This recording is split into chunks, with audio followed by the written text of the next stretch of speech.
podcast is intended for mature audiences. The views and opinions expressed are those of the panelists and do not reflect in any way those of the podcast partners, sponsors, or affiliates. Enjoy. Hi, this is Michael Buffer, and you're listening to the Voice of the People. Let's get ready for Boxing Voice. Every day I'm hustling. Every day I'm hustling. Every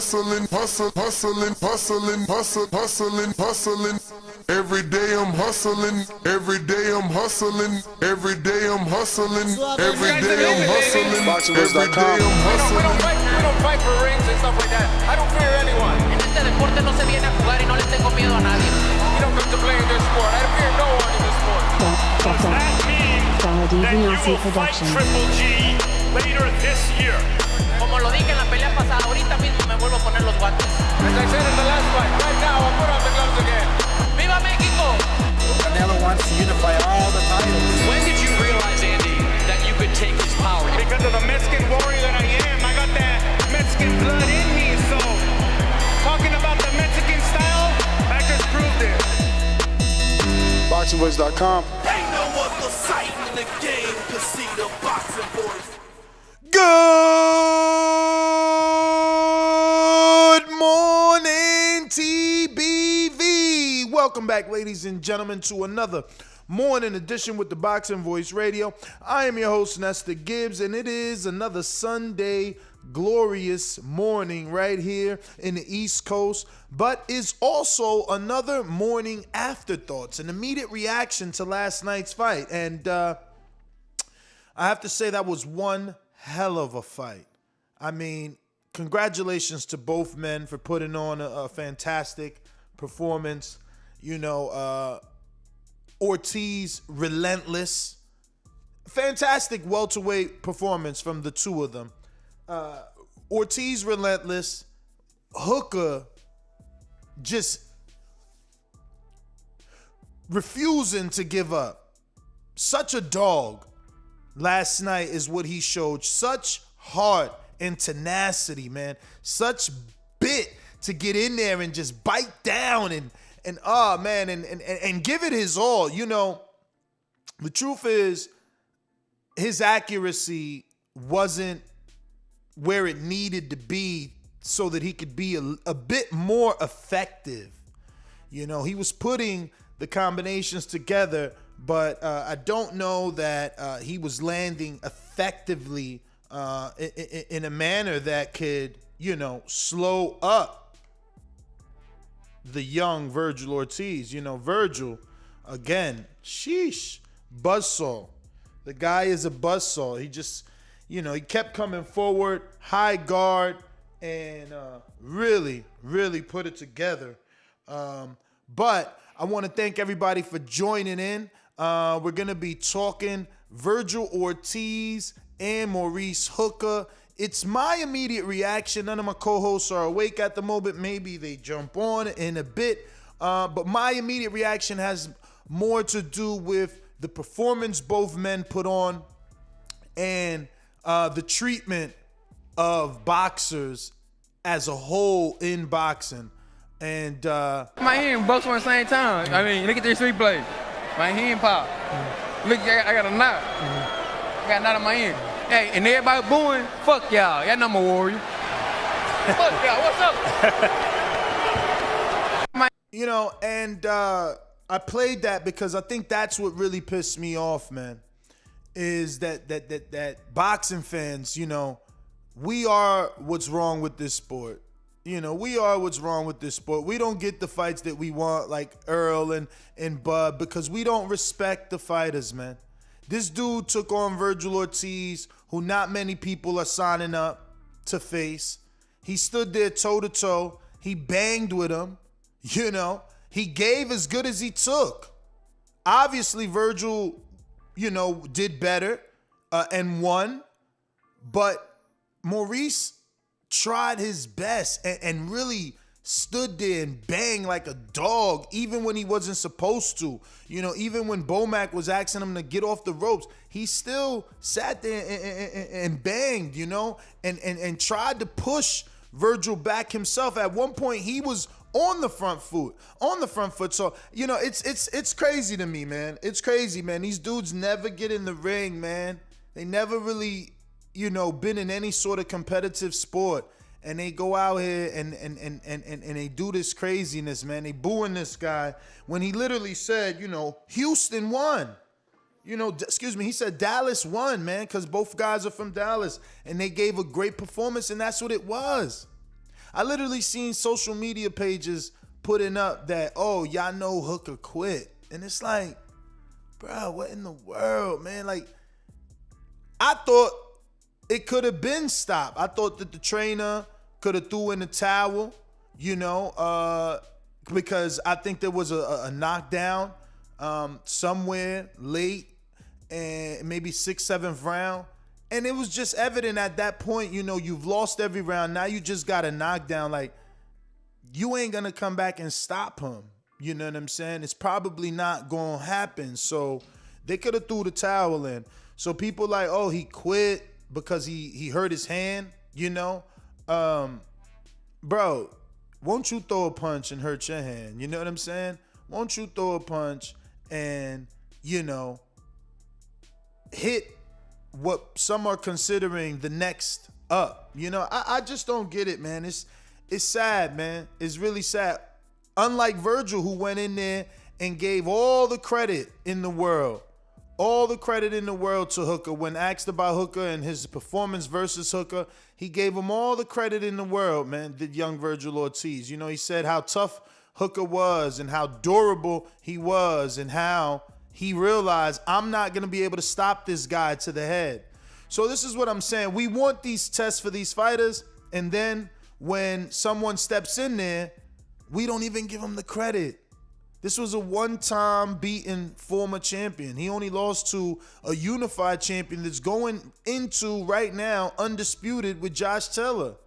So how are we now booing this dude on his second loss when he's taking on a welterweight that some are already asking Bud to fight? Some are already asking Errol to fight.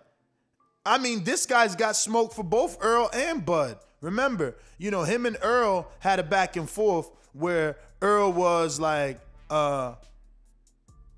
you know, oh, I remember young Vergil crying, and then Vergil took that the wrong way, you know, and then he, you know, went back at Errol and, you know, basically like, yo, let's get it in. Same thing with Bud. Vergil wants to get it in with Bud, and people believe that he has a shot with either. So Hooker goes in there and fights his heart out, and it was a fantastic fight. Like, it was a fantastic fight, really high-level boxing. I mean, you know, Vergil Ortiz placing solid body shots in the solar plex. And even Hooker, the thing is that Hooker isn't as strong or powerful when it comes to punching power or the accuracy. He was doing the motions, but it just, you know, Vergil used a very nice high guard, and Hooker couldn't really pierce that guard as often as he wanted to. He definitely landed some very good straight right hands. But again, such a solid fight. You know, to boo Hooker when why wouldn't I want to see Hooker in there with like Jaron Ennis or Jaron Ennis loser? If Ennis Lipinet's loser, why can't Hooker fight him? Like, why are we booing dudes that gave a fantastic fight? From the opening bell, he was there, peppering, using the jab, shooting the 1-2, trying to use his range. And so was Ortiz there, cutting the distance, shooting the left hook. Like, I don't get it, man. It was a bit frustrating to hear people, you know, boo that poor guy, see people talking about how he quit. And it's just like, man, you never been in there, man. You never been in there. You don't even know what it takes to do what these dudes do, and you out here booing, man. And Hooker was genuinely upset, man. You know, he went down them stairs. He was looking for somebody to fight, man. He was looking for somebody to fight. You know, he ran right into Bud, and Bud obviously must have told him, like, man, don't pay attention to these fools, because that's what they are, man. Fools, man. Fools, man, to be booing anyone in that fight, because it takes two. It takes two. Vergil doesn't look as good as he does if Maurice Hooker isn't giving him opportunities. Hooker could have went in there and shelled up. And yes, he shelled up at times when he was recovering from a body shot. This is what I'm saying. I had this same energy for when Keith Thurman got hit with that body shot by Luis Collazo. People try to write him off. And maybe now in retrospect, you think you're right because, Thurman's been on a decline. But the point still remains. It's like getting punched is part of the sport. How are we laughing at dudes and booing dudes for doing what they signed up to do? Ignorant boxing, obviously I care. That's why I'm doing the show. I care. There'll be plenty of time to talk about Crawford and Vergil, who I don't think is ready.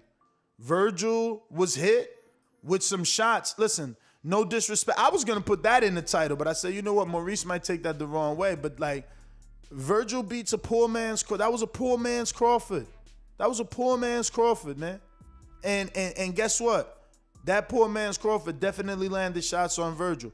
Vergil is on a good trajectory, but let's give the kid a couple more fights. Let's get a kid a couple more fights. Let him do his thing, and go from there.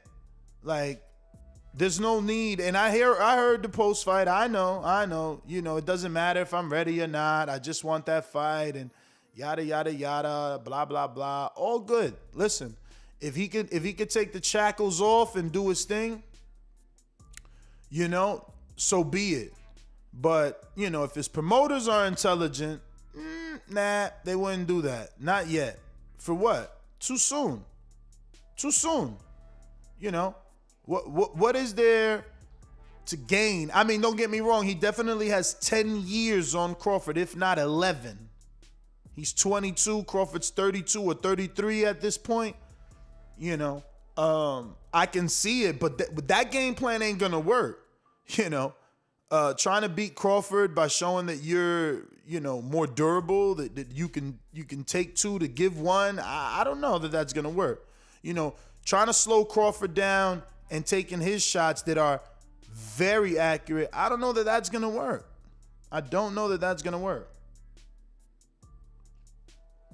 Listen to me, as I was watching that fight before the knockdown, Ortiz was clearly winning, but because the landscape on the Golden Boy side was so thin, and it still is thin, I'm thinking, damn, if Hooker could just last 12, this fight is worth a rematch. Regardless of how you scored it, because I know a lot of people obviously scored it basically all the rounds for Ortiz, unless you gave Hooker the third or the fourth. The third or the fourth is probably the clearest rounds, the only ones that you can give him. That being said, if he doesn't get knocked down and he's able to get another 1 or 2 rounds in there and lose an 8-4, a 7-5 fight, it was worth a rematch. That's how good they was banging. That's how good it was. Even though, with my eye, I felt like, Hooker wasn't nearly as accurate as he needed to be to truly hurt or slow down Ortiz. But aesthetically, for television, Vergil throwing at the same time or in between shots, that was great TV. It was a great fight, you know what I mean? I really, really enjoyed Vergil's tenacity and determination to, go right in there and have no fear for Hooker, man. I mean, from the opening bell, I think he landed a huge right hand. It was like after Hooker threw 2 jabs, it was a wrap. Ortiz already timed that jab, but the third one came out, whoop, over the right hand over the top.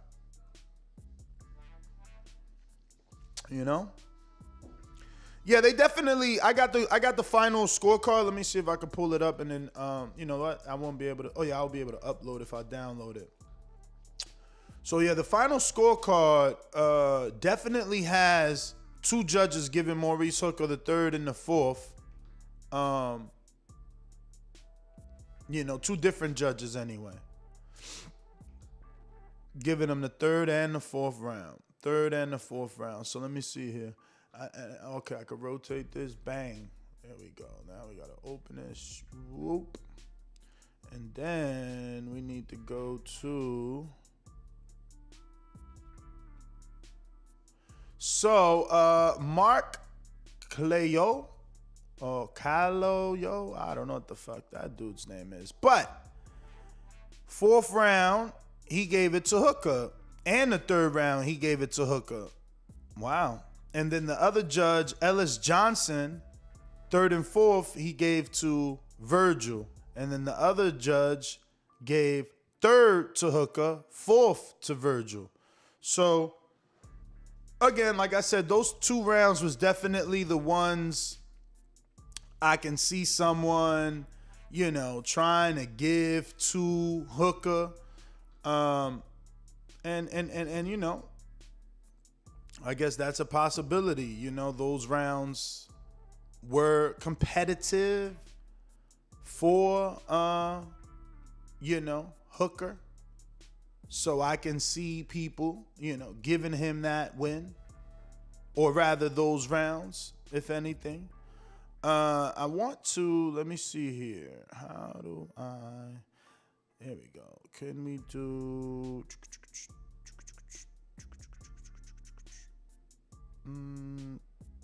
what am I looking for? Preview. So here is the scorecard so that you could see it for yourself and how the judges scored it. And if you had it 58-55, then you had it like the first judge, which means you probably gave Hooker 2 rounds as well. Dewey Jones.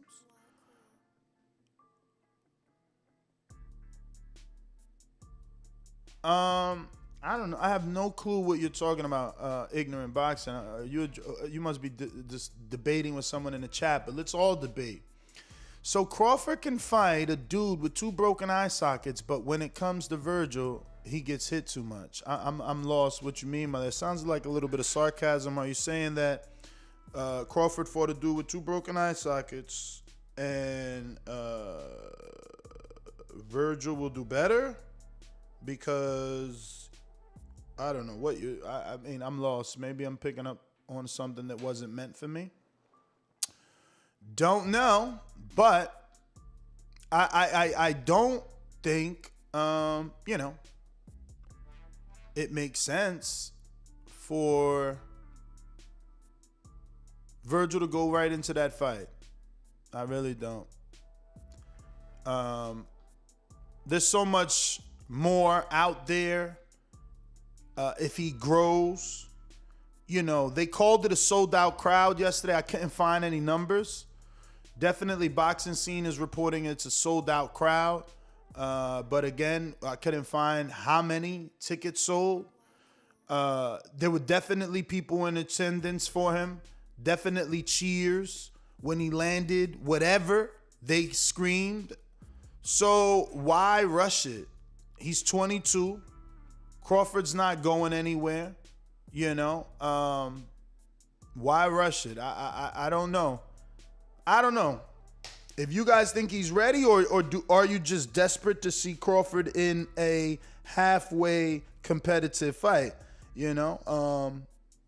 Or do you think Ortiz has a shot, or again, do you just want to give Crawford credit finally for a decent win? What are we seeking here? Is this Canelo Mayweather? Like, is Vergil Canelo and Floyd Mayweather? Is Crawford Mayweather? And is he getting Vergil too soon? Do we want him to get him so soon? Why don't we want to give Ortiz time? This is his first former world champion he's faced. And it's completely different from when Crawford became champion. Crawford fought Delorme for a vacant title. I would put Vergil in a vacant title shot with Delorme, So it's just different champions right now.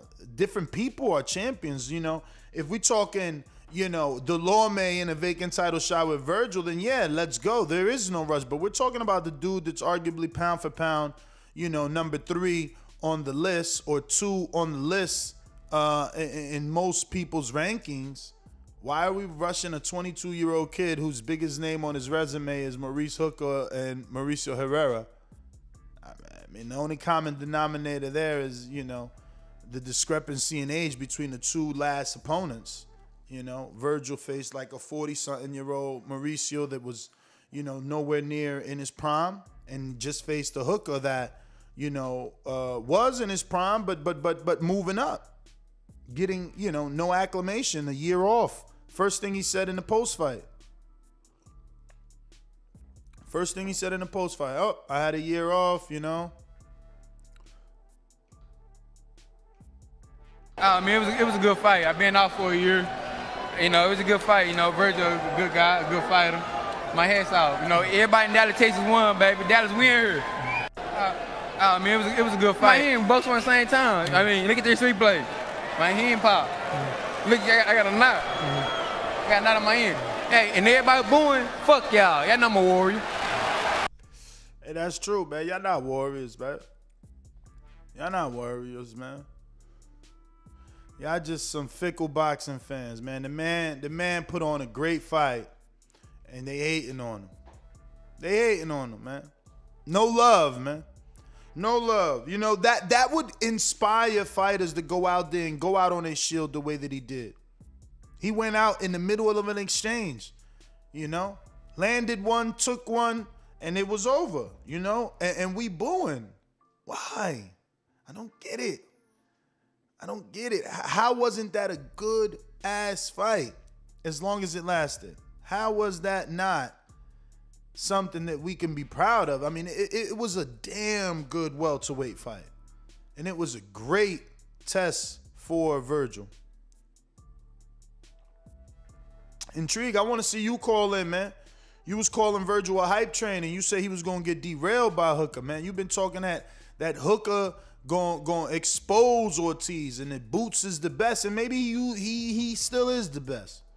But you got some explaining to do about saying Vergil was about to be derailed off his little hype train. But yeah, man, it's no single person that disrespected it. It was the entire boxing community, because it didn't just happen in Texas. It was on social media. You got very, big social media Instagram accounts, putting out things saying, oh, we all know Hooker quit. And it's like, bro, did you see the shots he was taking for as long as he was taking? How is that quitting? Why is that not accepting defeat? He lost. He was beat up and battered. Like, how is that quitting, man? I don't get it. I don't get it, man. He took so much body shots, bro. Like, that body shot to the solar plex, when he's just like trying to get himself together afterwards, I'm saying to myself, damn, how'd he stay up? Cause Vergil kept targeting the body after he hurt him. He kept targeting the body. So I don't know, man. It's crazy. No love for the boxers who get in there and do it for our entertainment. And obviously they got their own reasons, man. Obviously they got their own reasons. They're on their own quests and journeys. They got legacy and they want to do legendary things. But it's still, at the end of the day, for the admiration of the fans, man. They live for them cheers, and instead we getting boos to two fighters that put on a magnificent performance, man. It was Vergil's coming out party. I mean, unless you was happy with whoever he was facing before this, I'm not understanding how could we be booing him. Even if it wasn't Vergil, even if it's only booing Maurice, like, again, he was banging. I would love to see Maurice Hooker back. Him and Castillo Clayton, him and Lipinets, Boots loser. You know, him and Josecito, him and Ugas. You know, anybody. Him with Danny. You know, Hooker was throwing hands. He's just not accurate. He might lose all those fights. Him and Jamal James might be a fantastic fight. They probably very similar. Maybe Jamal is tightening up right now and he's a little bit more accurate maybe than, I mean, Hooker looked very, yo, Bomac, man, what's up with that? He was not accurate at all. Them punches wasn't being turned over. And yeah, somebody gonna probably, be, real corny, but oh, look at his Vergil Ortiz's face, man. What you talking about? And that's, yeah, all right, man. That don't tell the true story, That don't tell the true story. But if he can get accurate, maybe he ain't have enough time, even though he had a year with Crawford and Bomac. Maybe he need more time. If he can get accurate, Hooker could be a problem, and he got to keep people at the end of his punches and be more accurate. He was trying to get around the Ortiz guard, but he was fury punching with the inside of the glove, man. You got to turn that shot over. You want to hit the dude around the ear and ring his drum, you know what I mean? But we got a super chat from LJ Juarez who says, I hope the Garcias learn from Fernando Vargas and try not to rush Ortiz. I always think of the career Vargas could have had. And I get you. And that's what I'm saying. What's the rush? He's 22. He's 22. What's the rush? But I get it. We're in a generation right now where everybody who is young is doing big things. You got Shakur. He already got, 2 world titles or 1 world title, in terms of divisions. I mean, just a lot of young dudes. Tio. So, I mean, I'm sure Vergil's looking at himself like, yo, I was in the amateurs with these dudes. We all competed in and around and seeing each other. Like, I need to be doing great things like they are. Because really, how much older is Oscar Valdez than a Vergil, right? Like, Valdez can't be that much older, maybe 8 years, which is still a lot in boxing. Definitely a lot in boxing, but, they're all pretty young, and, he's probably trying to strive for greatness because of that. We got Intrigue the Incredible that says Hooker did expose him. He took punishment from a career 140-pounder. His defense is invincible. Replace Hooker with Thurman, Spence, or Crawford, and Ortiz doesn't walk out the ring with an O. I don't know, man. I don't know, man. Career 140-pounder. Yes, that's true on paper, but again, this is what I'm saying. We're gonna belittle the performance of Hooker to underrate or undervalue what Ortiz did. I don't know, man. I think Hooker fought a damn good fight. 140-pounder or not, he fought a damn good fight. He just needs to be invisible. I said invincible. My bad. Invisible. But I don't get that anyway. His defense is invisible. I guess it's not there. No G in Dallas says, I was there last night and the atmosphere was crazy. Vergil showed he's like young Errol. He will have problems getting big fights coming up. He definitely showed he like young Errol in the sense that they was cheering for him. They was cheering for him. He can make some business happen in Texas. Now, it didn't look as packed as an Errol fight, but he can make some business happen in Texas, man. And it was an entertaining fight, Jason. Shout out to you. Good morning. Salute.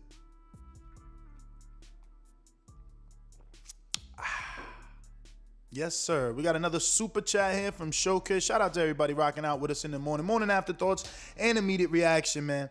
Fantastic welterweight fight. Insane to me that these fans in Texas found the breath to boo Maurice Hooker after such a valiant effort, man. Showed so much dog. Again, man, I love to see Bomac tighten him up a little bit with the accuracy, because damn, that defense was pretty good. And I know it sounds like an oxymoron, like what the fuck are you talking about? He took so many shots and he got stopped. But yeah, it was he couldn't block everything, man. It's a fucking fight. But that high guard of his, those arms are long as hell, bro. Like, you know, he was definitely trying his best to block as many shots as he could from Vergil. Vergil, everything he was throwing had power. The jab, the way he stepped with it. One time he fucking hit Maurice with a jab, a double. That shit was like Pez head. It was crazy, man. Vergil, I'm interested, man. I just, you know, let's see him in there with Castillo. You know, let's see him in there with like Chris Congo, a slick boxer. You know, fuck it, feed him the heartthrob, man. Blair Witch. No, Blair the Flair. You know, let him showcase. Let him get some more rounds. He only got 17 fights. I mean, I get it. I know T.O. did it in 16 or 15. I get it. But I don't know, man. T.O. was blanking dudes. You know what I mean? Like, Vergil got to work dudes. T.O. blanks dudes. Vergil got to work dudes. You know what I mean? But I guess I'm wrong with that. It's WB Boxing says, what do you think of Ennis versus Ortiz? Winner get EJ or Bud? Well, I mean, if Ennis can beat Lipinets, let's see how he looks. You know, he was a bit over anxious in his last fight, and it cost him. You know, he got a headbutt, and instead of having that knockout on his resume or that win, which would have been a common opponent with Errol, he now has like a no contest that counts for nothing. So, you know, we got to stop counting our eggs, man, or our chickens rather, before they hatch. Like, let's let him show us. Because, you know, Intrigue is obviously picking Ennis, who, in terms of fights, should be ready. He should be ready for the Crawfords and the Earls because he's got almost 30 fights. That's half than what, you know, Ortiz has. So if anyone should be showing us levels, it should be Ennis, who's had enough pro experience to get himself, you know, acclimated and comfortable and confident in the ring. You know, Vergil is really being thrusted on this stage, and all his fights have been on television, so we've been able to see his mistakes. He's under the microscope, where Ennis has been in the shadows, fighting on obscure networks and streaming services, and just got a deal in the last few years with Showtime and finally starting to get television time. So let's see how he performs under the lights. Let's see how he performed under the lights now that he's finally getting what he's probably been dreaming of, right? Again, when you want something so bad, you know, sometimes things don't work out the way you want them because, you know, you anxious, man. Just ask Keem. Shots fired. Yo, we got Intrigue, who says Ortiz is good, but won't beat the current elite welterweights or Boots. Danny probably the only one he can beat. I don't know about that. Dude's playing Danny out like he done out here, man. Danny would listen. The one thing that Hooker did have good success with and accuracy was the left hook. Are we gonna lie? Did he not land that left hook? Did he not land that left hook on Ortiz? So I don't know, man. That Danny Vergil fight. First of all, Golden Boy gonna have to pay out the wazoo. They never treated Danny good. Remember, they sent him to the Khan fight in a cab in Las Vegas, man. Go check my interview many years ago with Danny and his father. They put him in a cab. They ain't even give him no fucking, you know, no double XL Uber treatment, man. No Suburbans or none of that shit. No Escalades to the fucking, you know, to the fight. So he was a 7-1 underdog, so they're going to have to pay, man. They're going to have to pay. Remember, Danny didn't take $3 million flat for Crawford. You know, they're going to have to pay. And shit, I can't remember the exact number, but we definitely did some research, and Danny got paid handsomely for that Errol fight. He out here on yachts now, man, doing TikTok videos and shit, man. Body slamming his girl by the booty cheeks and shit. So I don't know. Y'all going to have to pay Danny properly to get back in that ring, man. And that's not a given fight. I'm telling you, that left hook, he could take, first of all, he's going to block better, in my opinion. He's going to block better than Hooker, and he's a counterpuncher by nature. Like, y'all sleeping on Danny. That's a great fight. Tell him to pay for it. Tell him to pay for it. Golden Boy right now is already doing business with NBC Sports Networks.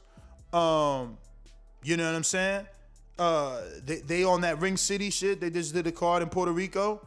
Maybe Oscar's back trying to talk to Al because he knows that his days on Golden Boy are numbered. Remember, this card was scheduled for a long time, and this was a rescheduling. This could be something before the alleged rumors that Golden Boy can't get no more dates because they can't produce Ryan for Devin. Now, Devin has a fight.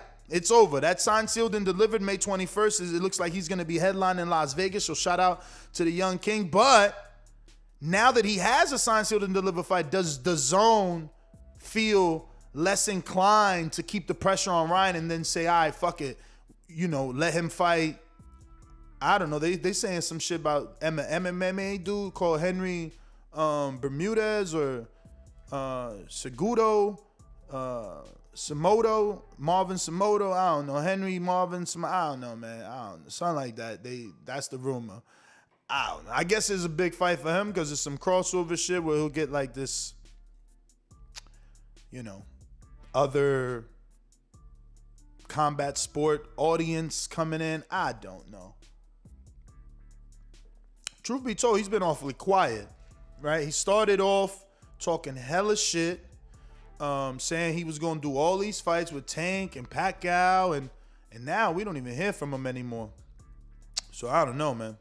But we got Mad Bet 100 Kansas City says, let's see Vergil with 147 pounders now, not 140. He looked great. Yeah, I mean, come on, man. That's a little unfair. I get you, but a little unfair because it's like they both, like, okay, Vergil moved up first, so he's more acclimated, but it was also Hooker's time to move up. Look how tall he was in that ring. Like, it was just his time. I guess if you wanted to see Vergil tested, this wasn't it for you because you got that excuse already in your mind. Like, oh, well, he was a small welterweight because he was just moving up. So I understand, you're trying to assess him and you can't necessarily do that because of the situation. But it was still a damn good fight. I mean, maybe intrigue is right in some way. Maybe the small career 140-pounder exposed some deficiencies in Vergil. I know. I was trying to be. I'm not certified yet, right? But I was trying to do my best to read the lips of Terence Bud Crawford, and I don't know if he said you're not ready or I'll kill you or something, but he definitely gave like the whole slit throat, like he did the whole and shook his head like, nah, you're not ready or I'll kill you or something like that, and then turned to Jamal Herron and laughed, and Herron laughed at him because right away in the post fight, they went to the monitor and obviously pointed at Terence. Listen, for Terence, can he get Bob to make this fight before October? Okay, they're saying he told Ortiz, I'll stop you. And again, the accuracy of Terence Crawford and the power that he's been demonstrating over the last 9 fights, that's why I am trying to protect Vergil. If that's what y'all want to hear, I'm protecting him. I don't think he's necessarily ready for a Bud Crawford. But the truth of the matter is this. How is Bud going to take the shots of Vergil, though? How is Bud going to take those shots? Virgil's going to land, and he's going to land on the chin. How is Bud going to take those shots of Ortiz? I don't think Ortiz is ready. I don't want him rushed into that fight. But if he is, he will land on Crawford. He will punch him on that chin. And we've seen other people, Kavalaskis, Benavidez, Gamboa, these dudes have shown that Crawford is not invincible. They've shown that there might be a button on that chin to be pushed.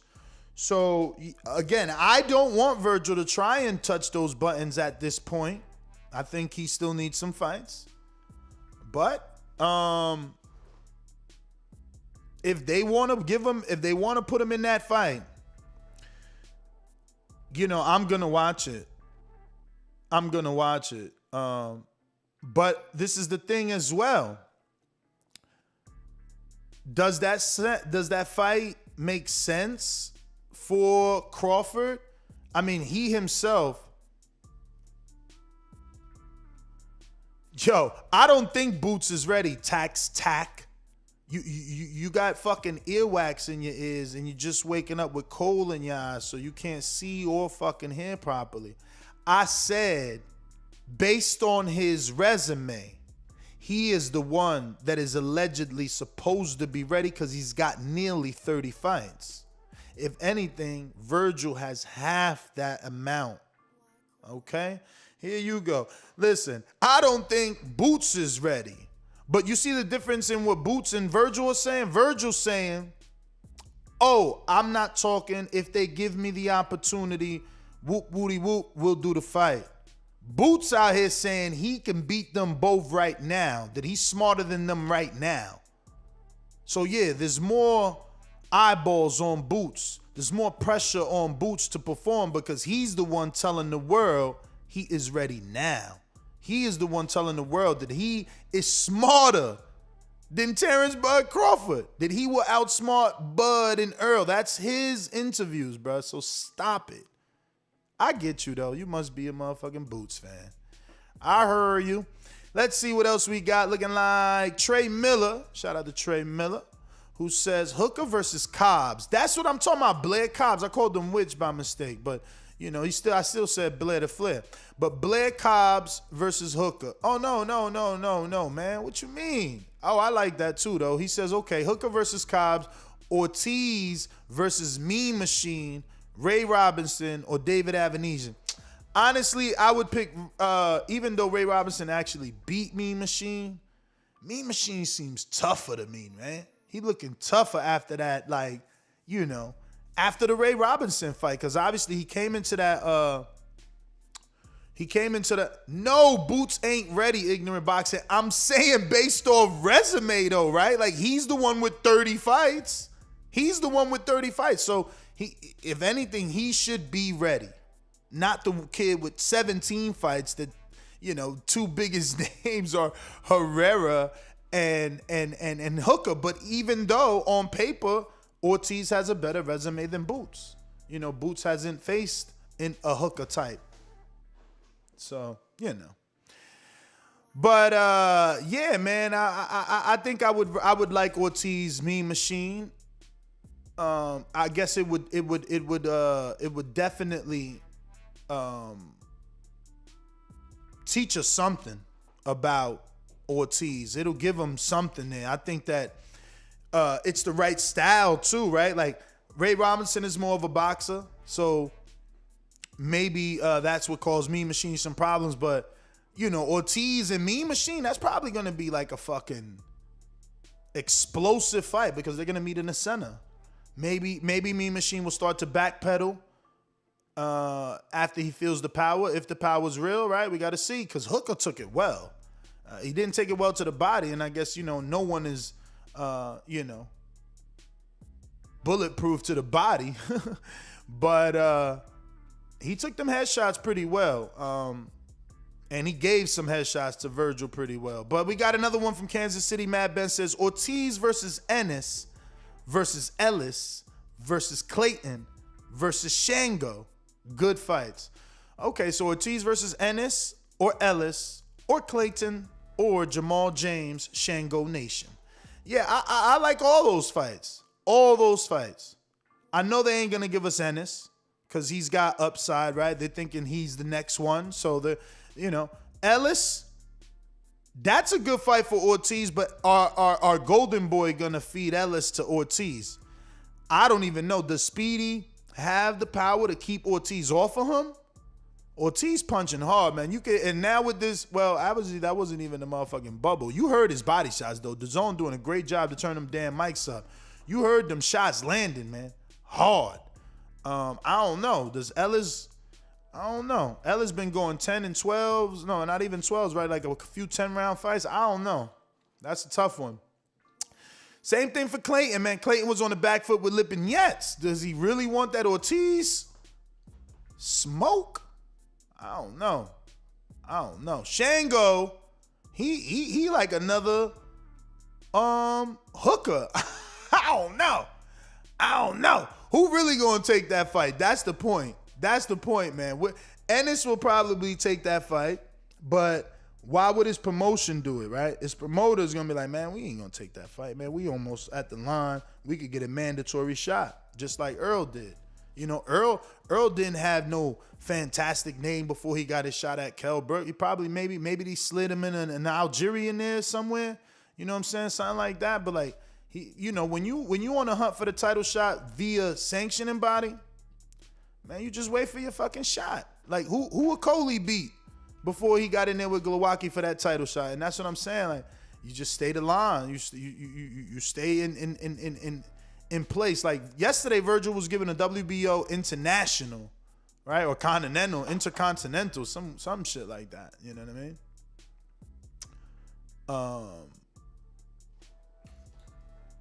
Yeah. So interesting. Let me go out to these callers, man.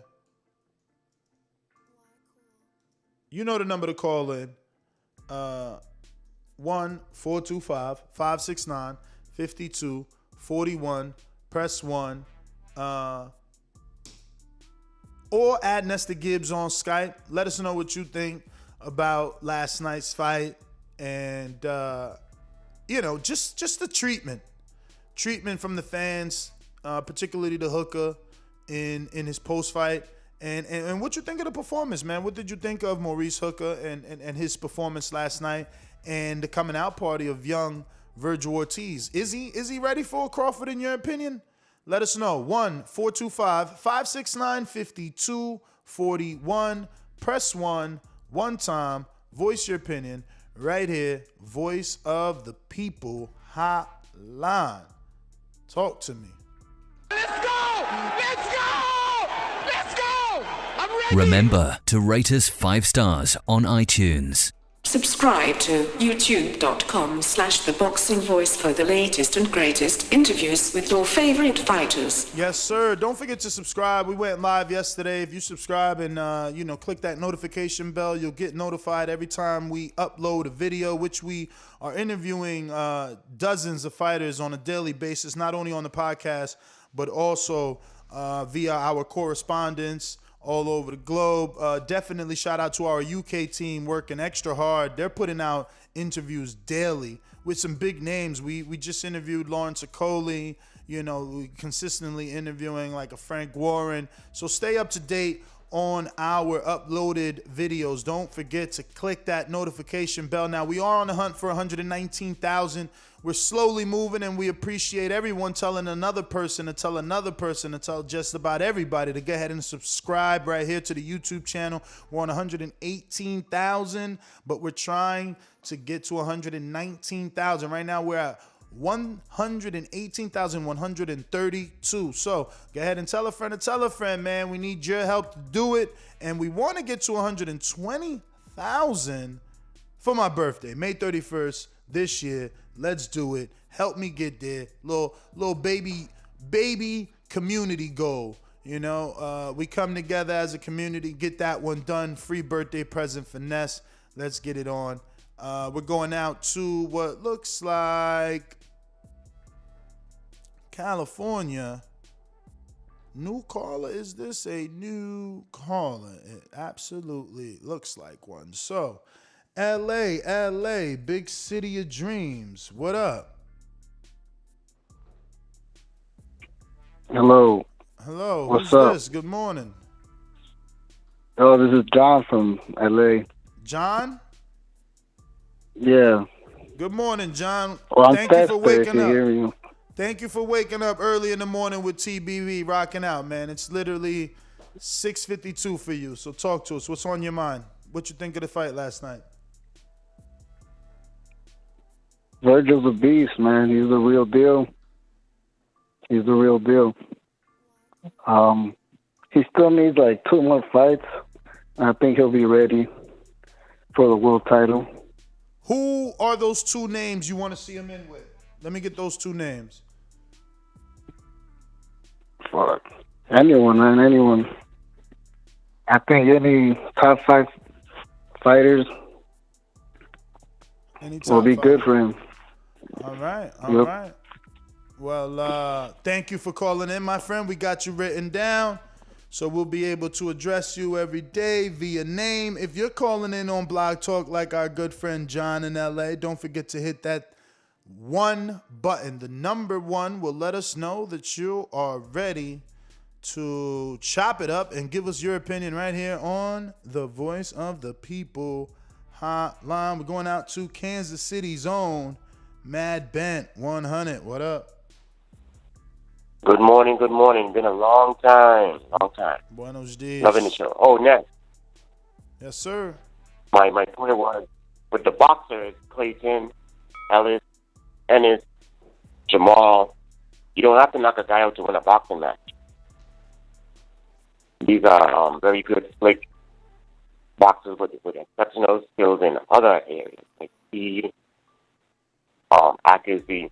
You don't have to knock a guy out to win a boxing match. They do have to take his power, but Hooker showed that he can be touched. He can be touched. In that 4th round, you saw Ortiz get him backed up, and he didn't do too great, but it was a great fight, and he is a future star, I believe. That's my call. All right, brother. Well, thank you for calling in. Once again, add Nestor Gibbs on Skype to be part of the conversation anywhere in the world, absolutely free.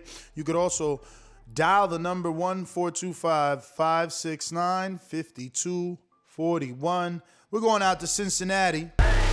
Hey, whole nother time zone. Jumped up for back with our mind on. Can't play when you here, get your life stole. If you bring it here, then the price grow. Folks jabbing and punching the line long. I drop a pigeon, let 9 go. We slap with the thick glass and white go. This only happens in Ohio. Morning, how you feeling, good brother? Oh, man, I can't complain. Feeling great. Great fight last night. Talking boxing this morning. All good. Oh, man, yeah. Appreciate the Sunday morning show, man. You were supposed to come on with the Lawrence Okolie bumping, man. Put some respect. Hey, bro. That shit actually is growing on me a little bit. It's kind of catchy. But as far as the fight, man, I thought Ortiz looked good, man. People saying he get hit, but shit, when you come forward, offensive first fighter, you go take some to give some, man. So we need to be just questioning how well his chin gonna hold up fighting like that. I mean, he's gonna get hit fighting the way he's fighting, but it's gonna make for some exciting fights, and he's gonna be able to sell tickets and entertain crowds. I mean, he can't be a flawless boxer like Shakur Stevenson or Floyd Mayweather. So I didn't have a problem with the performance. As far as Maurice Hooker, he fought well. You know, he probably came in there with that game plan to kind of stick and move, and when he realized that wasn't gonna work, he just went back to just old-fashioned, just fighting, trying to defend himself. So hats off to him for that. You know, he gave it his all until he couldn't anymore. And shit, you know how it is in your hometown, man. In your hometown, they love you when you win. They hate you when you lose. They can be some of your toughest critics. Yeah, you should hear some of the shit people say about AB here in Cincinnati now that he ain't on top. So that's just how it is, man. And it's sad because Maurice Hooker ain't never really got the love from Dallas like Errol did. And shit, Hooker really the one from Dallas. Errol from like the fucking suburbs, and they love him. But that's just like I said, they love you. Cut it. You know, I was really expecting to hear whether or not you thought he was ready for it, Bud. You know, because that's what everybody's asking. You know, Bud and Errol, both in attendance. Which one is gonna get Ortiz or give Ortiz that shot? You know, but Ortiz definitely the winner last night and being pegged as the real deal. Davidian, Buffalo Falls. What up? What's good, Ness? What up? Great show. It was a great. I mean, it was a great night of fights. I really enjoyed it. But that was a good fight. I mean, Hooker, he did his best. He tried, but I don't know. Vergil, he did his thing. It just seemed like he was more accurate. And then two, whenever he would throw his jab, the power. But like I said, Hooker, he hit him with some stuff too. So is he ready for Crawford? I'd rather see him fight a couple more fights and then maybe go after a champion. So he could do that. But yeah, no, it was a good. I picked Vergil, and yeah, he did his thing. He got some improvement to do, but he's a good fighter. Yeah, that's my call. God bless. Well, all right, Davidian, thanks for calling in. We're going out to Florida Zone. King. Wait a minute. You say you know boxing? Yeah. What is it? Maybe I don't know. Tell me what a pull counter is. Pull counter? I've never heard that term before. That must be your term. You must have been No, Fair Shake, HBO needs to fire you. You don't know shit about boxing. You ain't shit. Yo, Ness. Yo. What up? Good morning, man. Yo, first off, make sure I go download that BPE app, man. Border Wars looking nice, man. I'm liking the quality, man, the production this time around. I mean, it was nice. So yeah, y'all go check that out. Yo, question, Ness, so you gonna keep using BPE, right? Yeah. All right, cool. But yeah, as far as the fight last night, man, I thought it was a really good fight. I thought Mo Hooker did well. I only gave him rounds 3 and 4. Other than that, I gave Vergil everything. I just think he had too much power, man, too much pop. But I kind of disagree with one thing you said. You said Mo didn't look accurate to you. I thought he was accurate, just not. He wasn't turning the punches over. Like, he was only accurate, like pity pat, and just kind of like, throwing the jab out there. I thought he was landing. It didn't seem like he had any power at 147, really at all. Even some of them hard hooks he was throwing when he was in there exchanging with Ortiz just didn't seem to have much steam on him. But Ortiz need to stay away from Crawford. He need to stay. I don't think he beats Thurman, Porter. I don't think he beats none of them guys. Damn. Yo, what the hell? Man, we just lost them.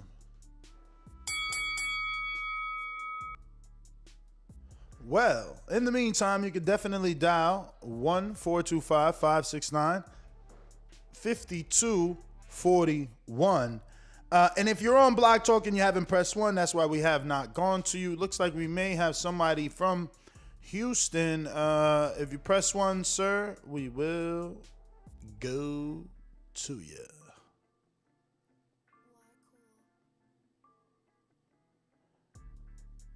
Okay, that's actually LJ in Mississippi.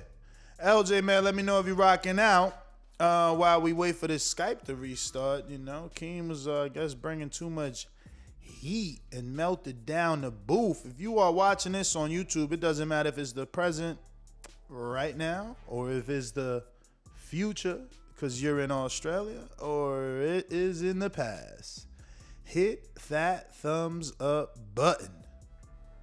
It helps with the visibility of the show. It's going to help the show grow. It's going to put this show in the eyes of more boxing fans, and they'll know that we talk boxing 7 days a week and allow you to voice your opinion 7 days a week by calling in the number 1-425-569-5241.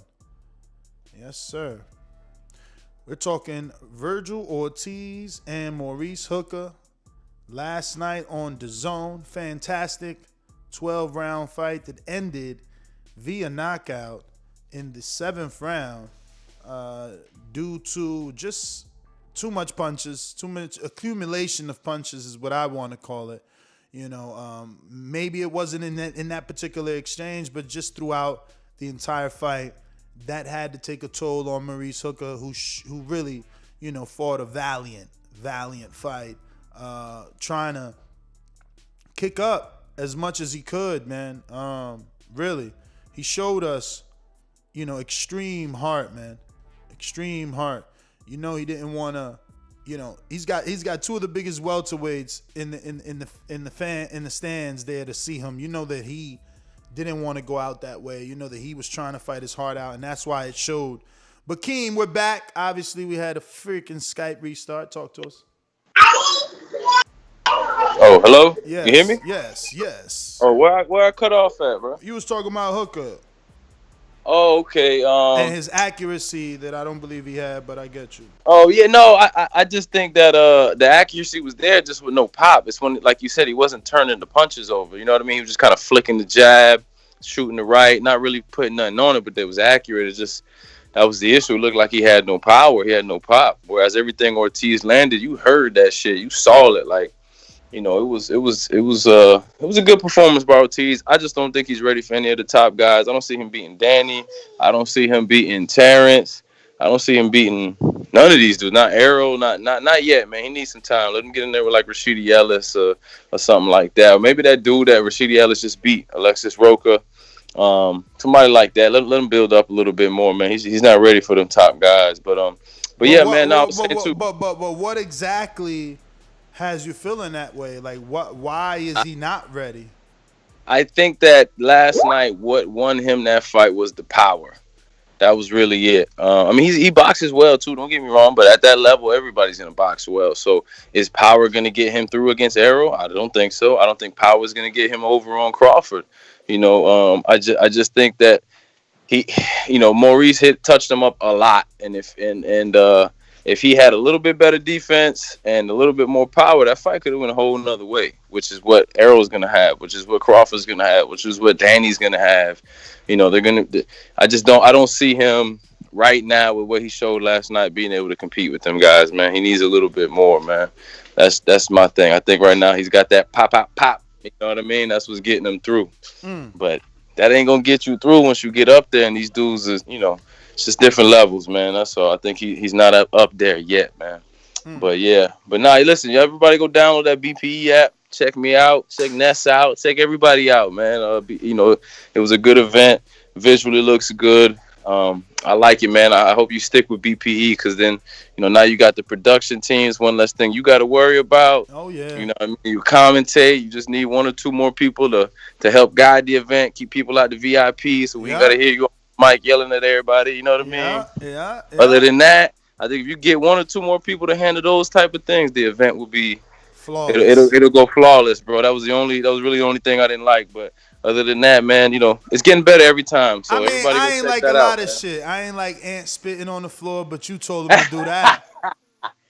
Hey, listen, man. They ain't provide no buckets. He needed to spit. Y'all had buckets. Y'all just had a fucking whack corner. You came to the corner with no bucket. I was running around asking everybody for the bucket. They told me wasn't no bucket. So I'm like, damn, ain't no buckets. Then all of a sudden somebody pulled up with a bucket. Stick to fighting because coach corner. Man, you stick to commentating, man. Get out of here, man. You talking crazy. My man said, yo, fucking spit on the floor. I'm like, damn, we still got like 7 fights to go. That shit smashed all on the commentator desk. I'm like, here you go, man. Listen, if y'all don't know what we talking about, go check it out, man. Go check it out. A lot of people you hear calling in is getting in the ring and swinging, man. You know what I mean? Francis on there. There's a lot going on in there, man. It's a good card, man. So y'all go check it out. But I'm out, man. Appreciate it. All right. Yes, sir. Download the BPE Network app. And you will be able to check out Border Wars and, Series 10. I'm screen sharing so you can get a look. This is what you need to look for, both on Android, Roku, Android TVs, Android phones, Apple, iPhone. Anywhere smart TVs are available, and you can get it on the Apple TV, the iPad, the iPhone. It's all over.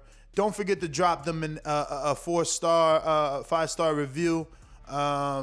Obviously, we had some disgruntled fans for their March 6th show, but you have to understand, unless you have a dedicated hard line, like that you're calling in like a service provider for the day. These people are at the mercy of the internet provided to them by the facility.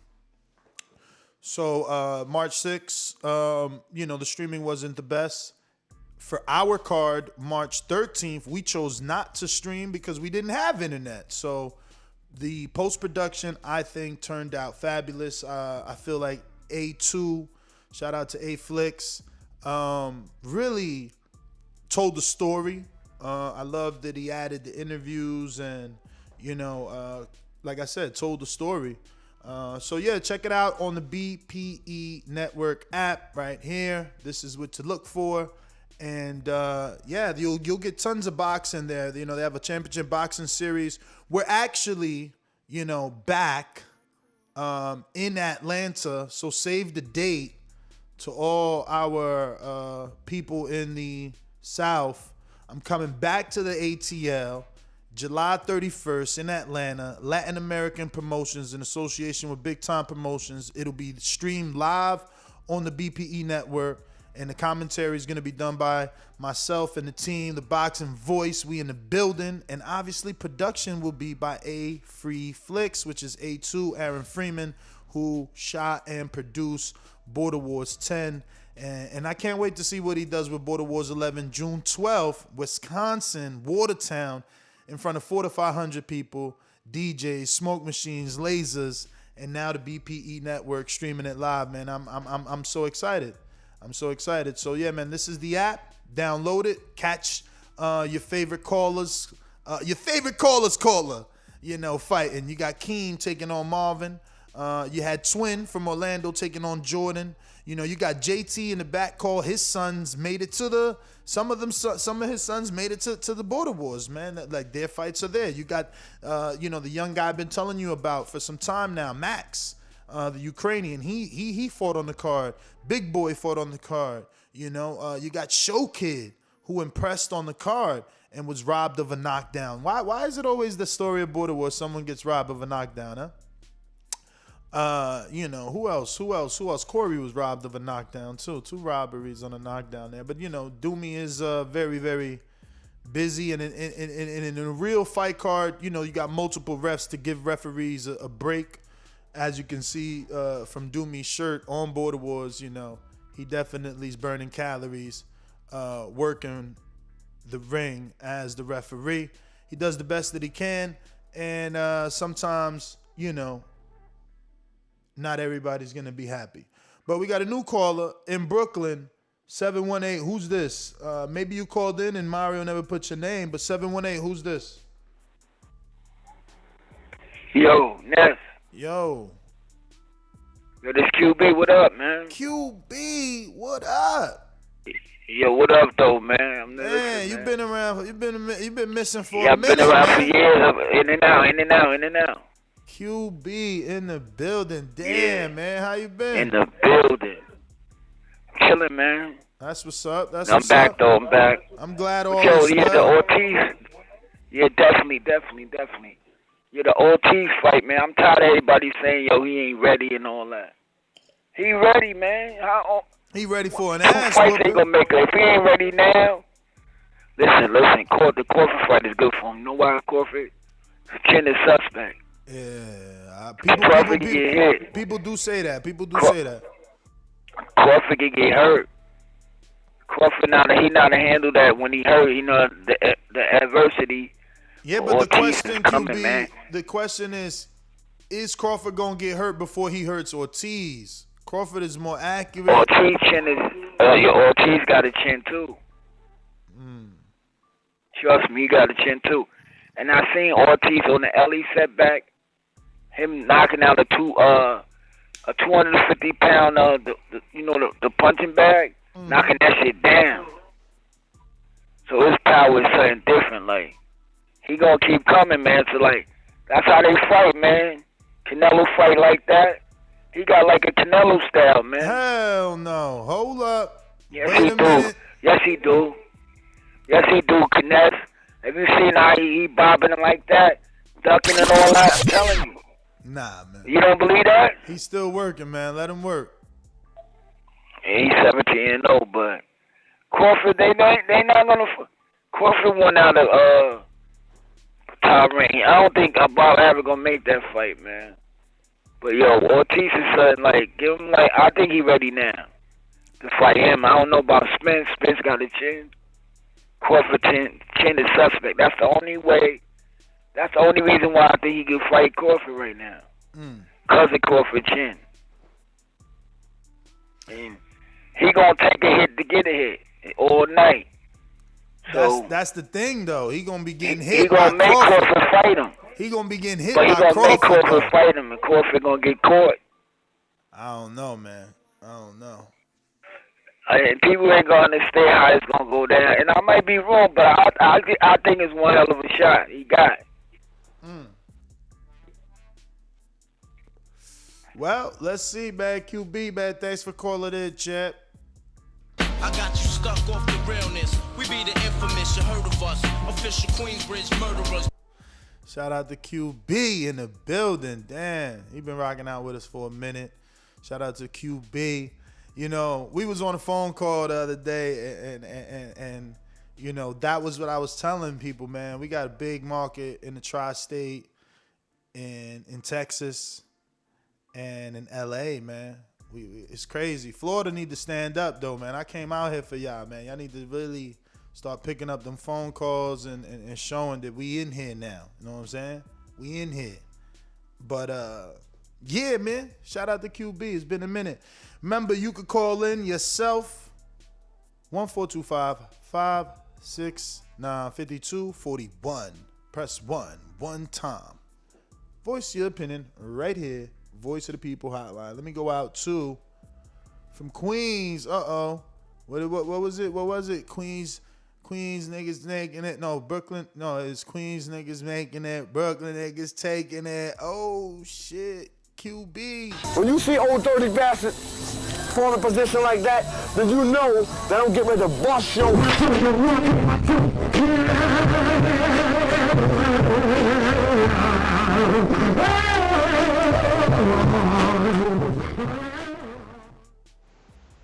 Yo, Ness, you hear me? You hear me? New York City, what up? See, we thick in New York, man. Let's get to it, man. Brooklyn here, Queens here, QB. Shout out to QB. I love this New York flavor this morning. You heard? Listen, man. This is what everybody mad at. Saw the Ortiz fight. Hooker was giving it to him, dog. He was giving it to him that third and fourth. Then he started like clowning at the end of the round and all that, and he got caught with that. Yo, he got hit with the suplex shot. It was over. But here's the problem with Hooker, though, man. Like, what is he? He's tall, but he don't really got that power. I want to see Ortiz in there against one of them Lopez brothers. You remember them dudes that fought on the earlier card? The Diesel from Argentina and the Mexican dude, Wallo, or whatever his name is, yo. Nah, man, we can't put Ortiz with another no name. It got to be like a decent name. Nah. Yo, the dude Diesel, man, from Lopez, man. He look like he just came home. He's super Diesel, man. But like, yo. But listen, though. So listen, man. Let the young eat the young. Fuck it. Put him in there with Jerron Bruce Ennis, man. Let's see who the young boys is, man. Let's get on. They ain't doing it. Let me tell you. Give them the thing is that Ennis is the biggest thing Cameron Duncan got going for him. He got Ennis and Brandon Lee. If Ennis loses to Ortiz, it's over for his promotion, man. Nobody don't even know. What's the name of the promotion he signed to? I don't know. Exactly. I don't know. Exactly why they ain't about to let him lose till you learn how to pronounce the promoter that promotes him. You know? Yo, but put it like this with Ortiz, with Hooker, man. Yo, so he need to come back down to 140 because he gonna kill that 154. I don't think he ready, man. I don't think he ready over the fish and spaghetti like G. Depp said. He ain't ready for that, man. He ain't ready. So Ortiz, he young. Let him just keep growing. Let him fight the Lord, mate. Let him fight the Van Heerden. Let him fight dudes like that. Yeah.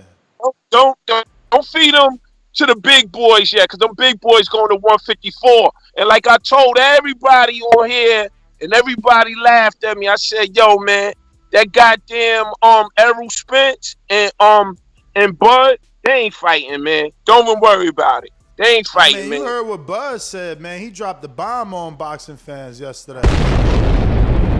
My man said that fight is history. It's behind him. He done talking about that fight, man. You heard what he said, man. So hopefully they got something big planned for him, because he already said that's behind him.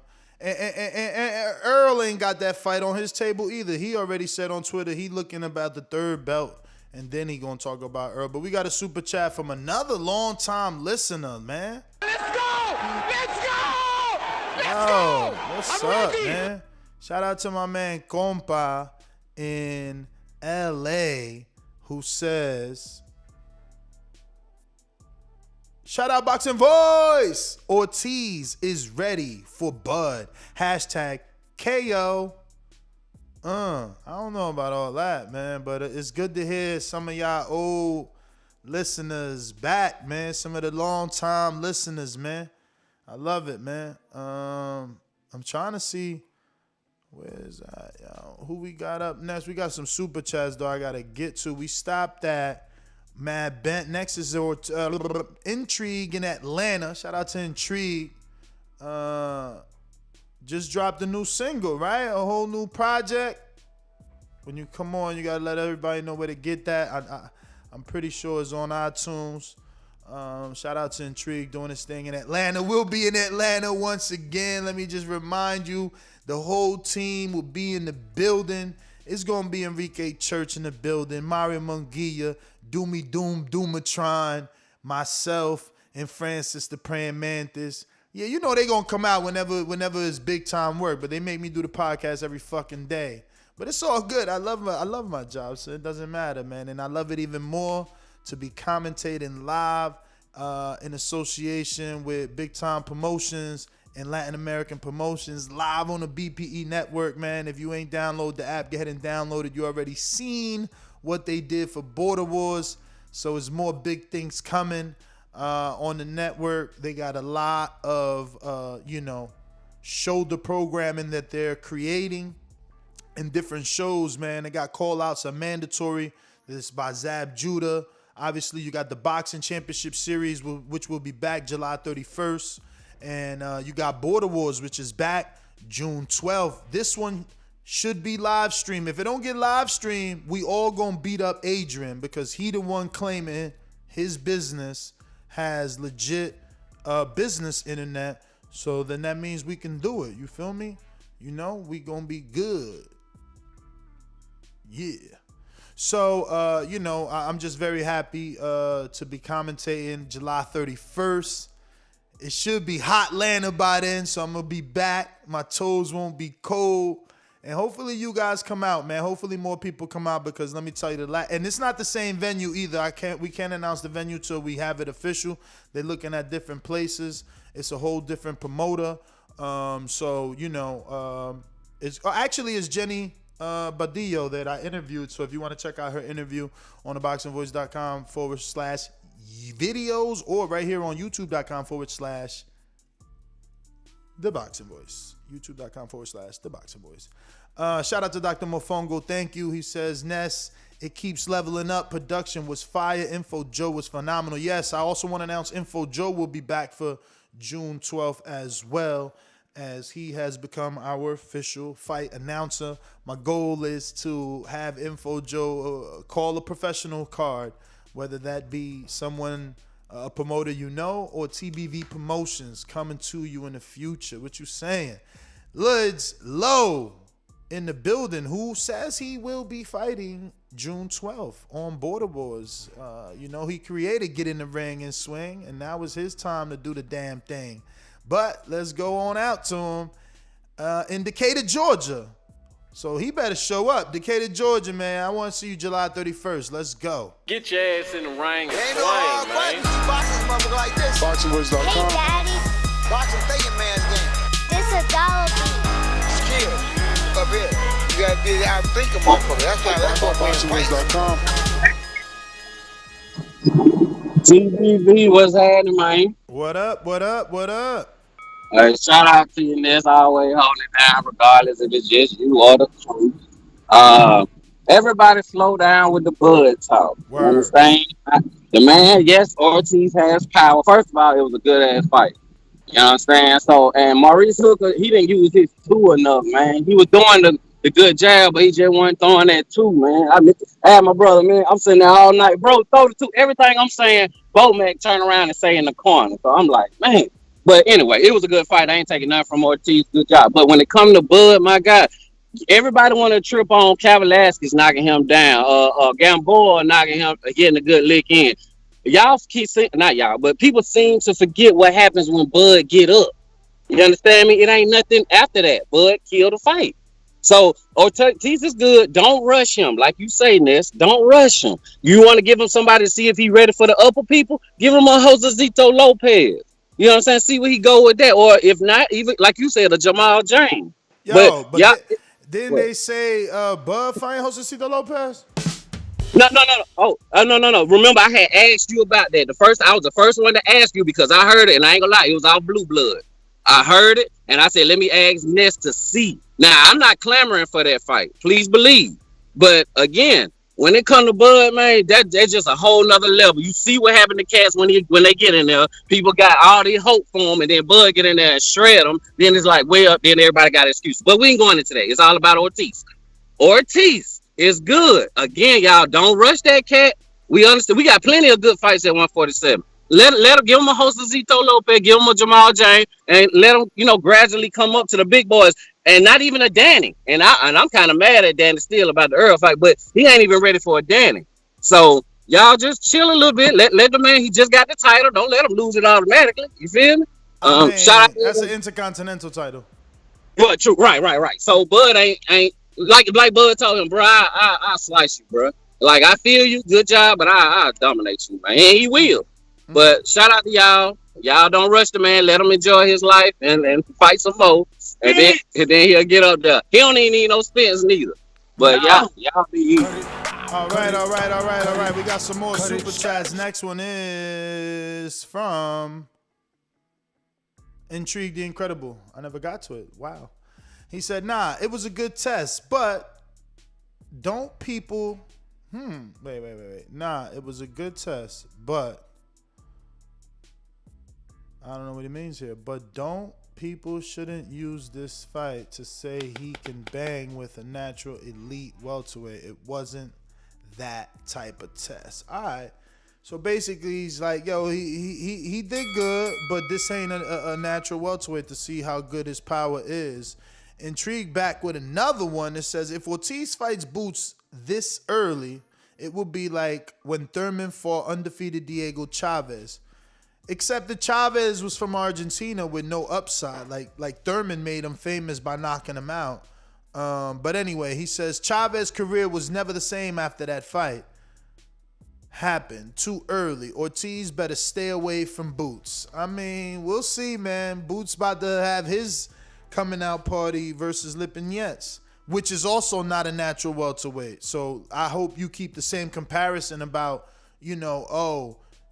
this ain't a good test of Boots' power because Lipinets wasn't a natural welterweight. He was actually, didn't he get knocked out to Danny at 35? Not Danny, Mikey at 35, or was it 40? He took the IBF belt, what, at 40? Yeah, probably was 40. But yeah. Mad Bent Sieng, Mad Bent 100. And remember, you could call in and voice your opinion. 1-425-569-5241. Press 1 time. Voice your opinion right here. Voice of the People hotline. Yo, Mad Bent 100 says, Border Wars was dope on the BPE app. Go download it. Francis won every round in his fight. Whoa. Spoiler alert. Million. I don't know, my friend. But he says Ortiz would give any of the 3 champs a good fight, but probably fall short. He will run the division once Spence and Crawford move up to 154. Okay. But if you think he falls short to Ugas, I don't know about running the division. Because if he falls short to Ugas, I'm pretty sure Porter will take them belts. Because, yes, some had Ugas beating Porter, but that was Porter, I'm like not being able to get up. That's how I'm gonna, as a Porter fan, that's how I'm looking at that fight. He was not able to get up, but he would get up for Ugas now that he's a full champ. He was just a title defense back then. So it was like, all right, whatever, man. This ain't what I want. I want one of these guys. You know what I'm saying? But now, Sean would have different energy for Ugas. And yeah, I mean, look, I love the Sean Vergil Ortiz fight, but Sean said he ain't fighting none of them young boys. It's over. His name too hot right now in these streets. We going to the 517-7-7-11.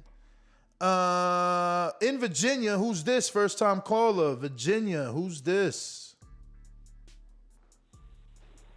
Yo, Virginia, talk to me. Who's this? Yo, this Jamal from the DMV, man. Jamal, DMV, talk to me. Yeah, man.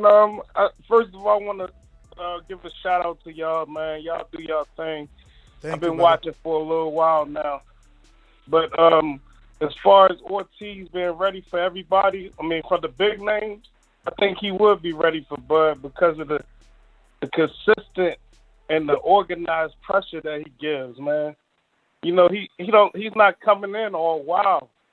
And for the Crawford fans, who has he fought that's going to give you that constant pressure?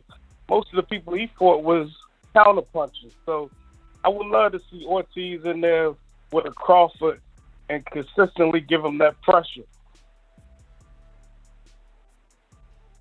But you want to see that fight next? I'm on the page of him getting a couple fights in between, but I definitely think he's ready. Yeah. All right. Yeah. Well, let me see here. And can I ask one more question? Sure. In your honest opinion, I know I know this is old, but I'm just getting caught on. In your honest opinion, do you see anybody out there beating Errol, though? You been down in camp and all that. I mean, Crawford is the dude that everybody thinks can do it. That's the fight to be made. And until... Go ahead. But everybody, but in your honest opinion, you done seen it firsthand. I mean, I can't, man. That shit won't. What you see in camp don't mean nothing. I mean, I seen Errol freaking sparring heavyweights and light heavyweights without a doubt. 178 pounder and Cam Austin, who's a heavyweight, but that don't mean nothing. Come fight night. You know what I mean? I got you. We got to see it, man. That's why we all willing to pay for it. But listen, I got you down. Jamal from the DMV is going down. We about to go out to Essex, New Jersey. Actually, I got Twin over here. My bad, Twin. What's going on? Yo, what up? What up, yo? I'm good. How'd you feel watching yourself on the big screen, on the playback, man? That shit was dope, man. It was dope, man. The production was great, man. Everything Border Wars, man. Y'all keep, growing this thing, man. That shit was crazy. It was crazy to see myself on the big screen. I'm like, yo, is that me? I'm not too proud of my fight, man. That last week, man, I was a little... Nah, man. Now that we seen you, bro, you got nothing to be embarrassed about. It's just, you got to fight at a lower weight. It's got to be a lower weight. Like, I didn't know you was that small, and you still fought like a dog, man. If you get that left hook a little more accurate, you was lunging in on your Marquez right there, man. It was a good fight, man. You got some pop too. Like, you heard me on the live telecast, like, oh, you hit him with a right hand and got his respect. He stopped coming forward after that. It's just, it's your first fight too, man. First fight ever. So, now you did it. Things could be different, but I recommend a lower weight for sure. 147, 154 at least. Yeah, I should have But I don't know. Sometimes I do that to myself, and I'm like, nah, I do it. Fuck it. But I should have thought about it. Like, damn, first fight I do that tall, coming down from 168. I should have thought. But I'm never gonna be like, nah, I don't want him. You know what I'm saying? Like that's just me. I'm not gonna, not take a fight. So. Yeah. But yeah, next time maybe, I'll be, mentally more prepared and, have more sparring. That's another thing. But, yeah, definitely if I'm gonna fight again, I need more sparring, man. I have to get that in. But on this topic, yeah, I don't think Ortiz, man, or, he ain't ready for them guys. Not yet, man. I don't think so, man. Like, they got too much technical abilities for him, but he's real fucking good, man. He's strong in each hand, man. And it's like, but I don't think he's ready for them, man. It was a good fight, though. But nah, I think a good test would be him and Jesse Vargas, man. Because Vargas, he's tough, and he's been there with big punches. That's a good fight. That's a good fight. That's a good fight, and they can make that. That's on the Dazn side. Good call, man. I be forgetting about Jesse. But you know what? I mean, how much is left in Jesse after that Mikey fight? Mikey put him down, what, 2 times in that fight? He did? He did. Yes, he did. I thought he did. Let me double check, but I thought he did put him down at least twice. Yeah, I think you're right. Oh, how long ago was that fight too? Like that was March 23rd or 29th of 2020 or 2019. Yeah, 2020, 29th. And he put Vargas down in the 5th round only once. What the hell? Okay. All right. I think it'll be a good test for Ortiz to see if he can keep that KO streak. I don't think he's gonna keep it. I don't think he's gonna knock him out, man. Vargas is tough, but I think it'll be a good test to see, what he can do. Like he's a good. Sure, man. Thank you for calling in. Essex, talk to me. Just like the king is what I mean. The king is what I mean.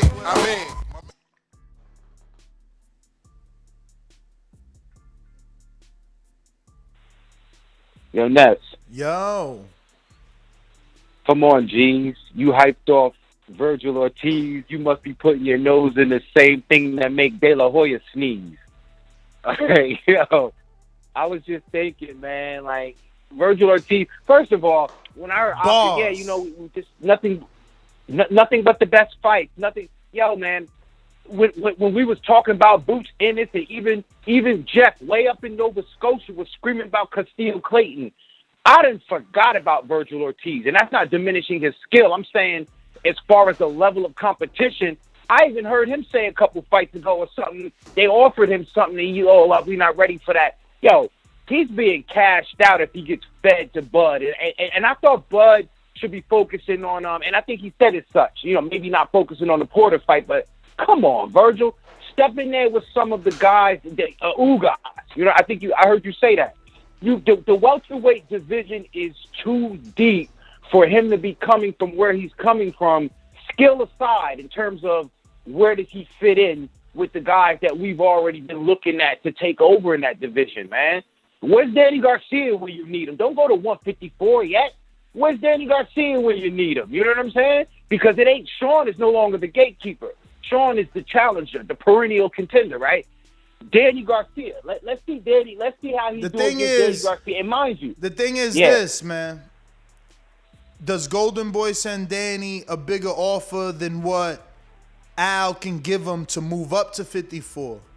He'll be fighting. He already called out Thurman at 54, and if he ain't fighting Thurman, he fighting one of them big ass dudes on PBC who he gonna get paid for, man. I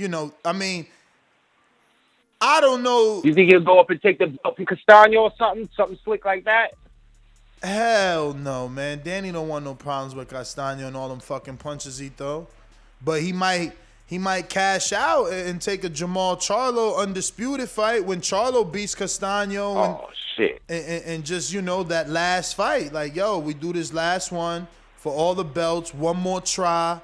And all the Puerto Rican Americans get behind him, and then Charlo either blanks him or he goes to decision and he retires. But he retired, attempting to be undisputed at 54 and with a nice ass check for that fight. Yeah, that's a big bang. I think he's better served leading out the division. Cotto did it. Remember, Yeah. Cotto went all the way to 60, and he started at 140. So it could the same could be there for Danny. And Cotto didn't have that much success at welterweight, right? Like obviously he beat Clottey, he beat Mosley, but then he lost to Pacquiao, he lost to Floyd. So same thing with Danny, right? Like at welterweight, he didn't beat Thurman, he didn't beat Sean or Errol. Like he ain't got the biggest welterweight win he had was what Guerrero maybe. Yep. So, I don't know, man. He's better served hanging around and fighting a guy like a Vergil Ortiz, man. You know what I'm saying? Because I think that keeps him. I don't know. Yo, a fight with Vergil could retire Danny for that, and that's what I'm saying. You might as well retire versus Jamel, trying to be undisputed or trying to fight for all whatever 4 belts he got. You know what I mean? 3 belts, whatever. That's such a dangerous fight though for Danny. I'm saying, but look at Kell Brook. Throw the towel in, man. This is about business and about business and it's about legacy. So like if he gets in there and he could contend with Jamel, but if you see Dad, you see me getting fucked up, you know what it is. Throw that fucking toalla in. Or he gotta be like Cotto and take a knee. Come on, man. But like this boxing, you got to at least try. I would rather do that than, I'm going to lose the Vergil young ass for. I'd rather lose the Jamal. Like, damn, Danny went out on his shield, man. Fucking dog. He moved up for Jamel, man. He moved up. Yo, he a dog. You lose to Ortiz, they go like, yo, Danny done, man. He done. He got beat up by fucking Ortiz, young boy, man. He done. You lose to Jamel is a whole different narrative, man. Whole different storyline. Watch how many people get at you for that fight. Watch how many people get at you for saying I hope they make it now. I hope Danny listens to this show and realizes, what the fuck am I going to do fighting Thurman at 54? I might as well just fight Jamel. Give him his biggest fight. Right? Because Jamel ain't got no bigger name than Danny. Yeah, dudes have done mad shit on his resume. Like, he got people with nice names, but, like, Danny's the biggest name. Like, Danny and him might be a pay-per-view. Danny and him could sell out Barclays or some shit, or Houston or some shit. I don't know. It's his last one, man. Cotto moved up, and thought it was going to be his last, and he kept winning. He wasn't supposed to beat Sergio. Sergio fucking tricked us and came into the ring with 2 knee braces and a fucking witch doctor, man. Yeah, man. Great show, man. I appreciate you, bro.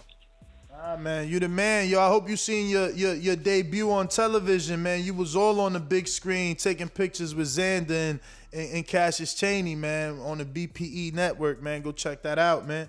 Show your family, man. You looking like 4K. I'm telling you. Listen. Yo, that was your moment, man. You got to tell people, like, yo, I hit the big screen. It's on, man.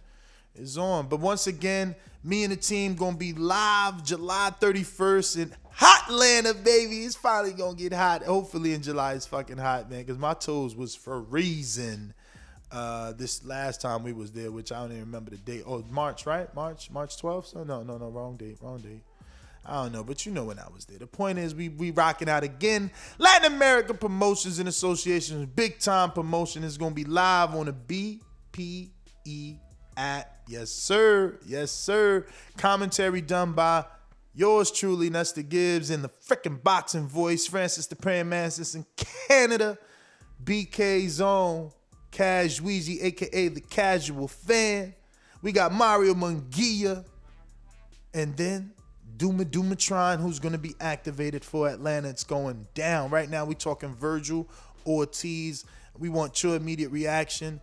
And obviously, I'm saddened that the boxing world showed what's wrong with boxing with these spoiled boxing fans that booed poor Maurice Hooker when he fought such a valiant fight and gave it his all in a really fantastic back and forth, fight where Vergil, this was his coming out party, I think. This was his coming out party for me, I love Mauricio Herrera, but I knew where Herrera was at in his career. And same thing for Solomon. He was like that dude that we all knew about, but just never could get that win. You know what I mean? It was a point in his career where he was like, I don't know, blank and undefeated, right? And with Mike Stafford, but couldn't get no TV time. So, this is a great win for Vergil, but pump the brakes. Let's not put him in there with Bud right now. No. I mean, if Golden Boy was smart, they won't put him in there with Bud right now anyway, right? Like, Bud got one fight with Top Rank, man. Why not wait till October 1st to send an offer and be like, yo, come do this one-off on Dazn instead of this co-promotion? Even though, I don't know, is the co-promotion better for Vergil? Because he gets co-promoted on ESPN, which is a bigger network than Dazn, helping his brand, allowing more people to know that he's going to be fighting. That's what we talking about. We going out to Elohim James in the building. What up, champ? What's up, man? We got all the OG callers calling today. All right. What's going on? Listen, family. When I heard QB call, I was like, I got to get on the line, B. We taking it back to the good old days. Yeah. Boy, let's go. Hey, shout out to QB, though. It was a good night for New York last night. The versus Raekwon versus Ghostface Killer. I was watching that while watching the fight. It was a vibe. You know what I'm saying? Shout out to New York. Y'all won last night. But dig this. Yo, I saw the fight too. Shout out to Casual. Ortiz better not think that Bud or Errol fight like Buddy, because Bud and Errol is on a whole nother level than Buddy is. He fought like a poor man's Tommy Hearns in there, and he gave old Buddy a good fight. Ortiz's face was really, ill, bro. He had some cuts and some bruises, man, and if Errol or Bud touch him with that jab like that over and over again, bro, it's over. Call it a done deal. I'm disappointed in Bud, man. He's continuously been under the lights and the spotlight and asked about Errol Spence, and he always gives his bitch ass answer, bro. I don't know what's up with kid. Like, Errol's in the same room with you, bro, and you totally dismiss him? Like, do you not know that you two are the Hagler versus Sugar Ray of our lifetime? These kids don't know nothing about Sugar Ray versus Hagler. Rest in peace, Marvelous. You know what I mean? And if these two get in the ring, that's what we gonna see all over again. But Bud, man, and this bitch assness, man, like, you are constantly under the lights, being interviewed and asked these questions on worldwide TV, and you always hiding underneath the bed. Like, what's good with the dude, bro? What's good with him, Ness? Pound for pound, baby. Come on, man. Yo, it's crazy out here, man. But I love how you coming up, Ness. Taking it back, like I said, to QB and all them, to see you come to this point where you on apps now. You got a full live production with your boxing going on, family. Like, you an inspiration, my dog. You an inspiration, man. And this generation needs to pay homage, bro, because you have led the way for a lot of these YouTubers and entertainers to come into this lane, but ain't nobody gonna do it like the boxing boy. All right? It's one love, man. I'm out of here, man. Thank you, brother. Thank you, man. And, yo, listen, I ain't tooting my own horn. I'm just, I echo your sentiments. Like, I am super grateful that, I continue to be able to do this. And it's something that I love, so I get up every day excited to do it. And, I would do it a lot more, believe me. But I am happy, man, that we keep growing, man. We keep growing, man. We keep growing, man. And that's all we want is growth, man. All I want now is the studio. I need the studio. If I could just get me and my crew in the studio, be like, yo, young guru, turn me up in the headphones, man. That's all I want, man. Having Francis here the other day for the whatever amount of time, that shit was great, man. Rocking out like that. And vibing off of each other's energy, passing the L back and forth. You feel me? No delay. It was beautiful, man. But that's next, man. That's next. It's part of the story. I know it will be. We going out to Rocky in Florida. That's what I'm talking about, man. Yo, I moved to Florida. Stand up, man. Let's get these numbers the way we got in the tri-state, the way we got in Texas and in LA, man. We big in them states, man. California and Texas, New York, and the tri-state area. We got to get these Florida numbers up. Rocky in Florida, what's up, man? Talk to me. What's up, man? Yo, listen, on the Vergil and TC, bro, I'm not hating on Mayweather, right? But after the Mayweather era, everybody tried to copy him. Everybody's waiting to make these fights. Do I think that Ortiz will beat TC? No. But do I like that he's trying to get in there right away? Do I like that these young boys are getting after it? I love it, man. I think that's the Teofimo effect. These boys are not waiting to the perfect time, to the stars align. They're trying to get in there now, man. So I like it. And also, real quick, I just want to say, even if Ortiz loses that fight, if it is next, I don't think it will be. If it is, and he loses, I don't think he's going to give him a lesson. The kid's going to get better. It's kind of like Canelo losing to Floyd. He'll pick up things. He'll learn from that fight, and I don't think TC will hurt him to where it'll destroy his career. And that's pretty much my call right there. All right, Rocky. Well, thank you for calling in. Florida, stand up. We going out to Philadelphia. New caller, Philly. Who's this? Is this me, 610? Yes, sir.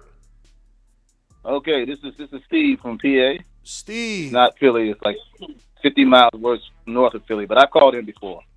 But I just wanted to say that first of all, Danny ain't beating Jamel. We all know this. Of course not. Of course not. But that'll be his cash out, though. It'll be his cash out.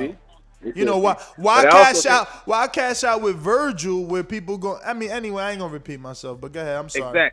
Exactly. I was gonna say the same thing. He ain't fighting Vergil either. The other thing is that Ortiz ain't fighting Crawford, Spence, Porter, or Ugas, in my opinion. But if he does, I'll give him props. But the boy gets touched up too much. He won, but his defense is leaky. He's mainly blocking shots. When he's too predictable coming in. When he had Hooker on the ropes, he was like right there to beat Crawford with tear his ass up. That's all I got to say about that. And the last thing is a business question. Have you cats ever thought about becoming a non-profit so that you could take donations from folks with the big bucks instead of going the straight capitalist route? Yo, you know that, man, it's so funny, man. I probably like 5 years ago, someone hit me up on Facebook that, organizes nonprofits and tried to walk me through that. I just never, I don't know. It's look, this was all accident, man. So that's just out of my league, and I would need to be educated on it.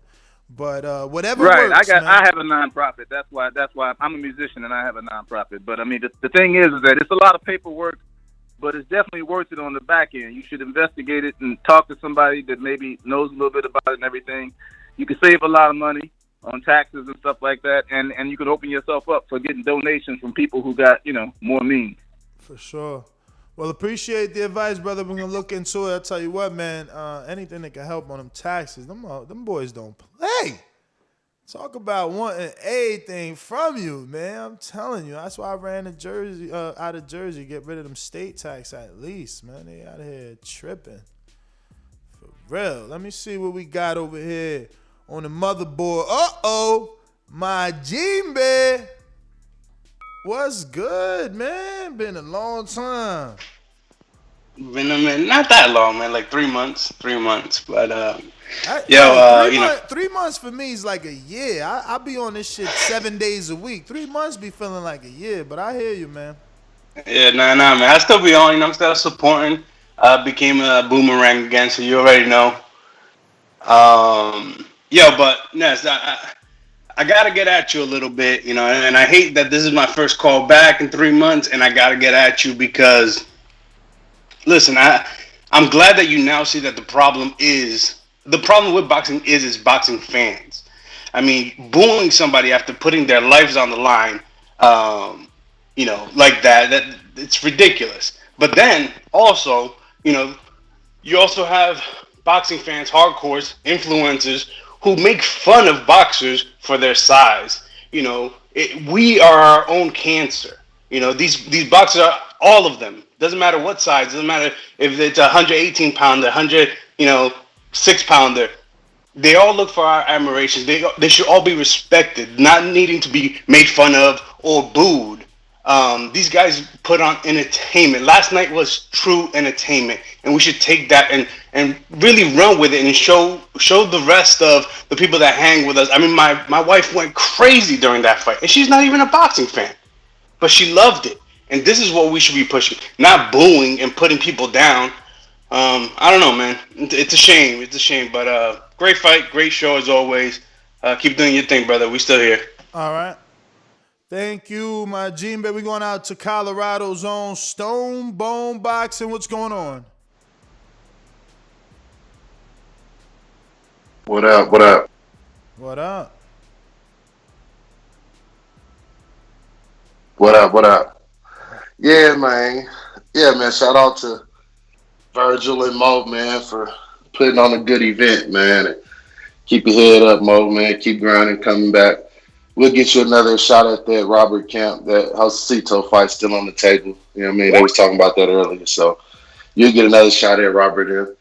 But listen, man, I had just woke up. I had a long night. And then I turned on YouTube and I heard some dude talking about bitch-ass Bud and all this shit. Listen, he was at Errol fight and Errol said, hey, man, why he here?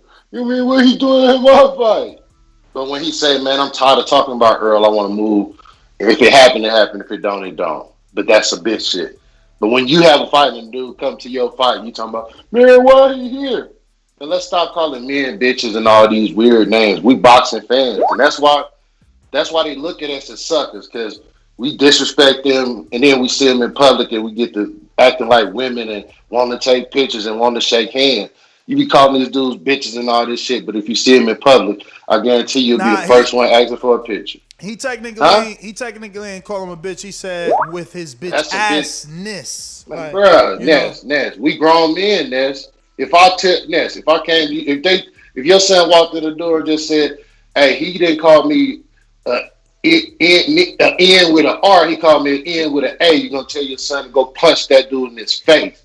So we ain't playing this semantics. I hear you. It's a semantics game. I hear you, but you taking taking it literal. That's why, like, his call was more about like Bud not changing his energy for the fight. That's basically what his call was about. Like, yo, they keep giving you opportunities where you can talk about. That's the one time. That's like the real to the first time. Like, he just got tired of that shit when Errol talking about this 80-20 or shut up. That's when he was like, man, I'm done playing, talking about it. But I'm talking about maybe that gets him to fight, man. I know girls. I know, but it ain't bitch girls assness. do that. It's a bitch assness when he at Errol fighting. Errol like, what are you doing in my fight? I wouldn't even probably go to his fight. Like, come on, man. Let's be real about what we look at. I agree with you. I agree with you, man.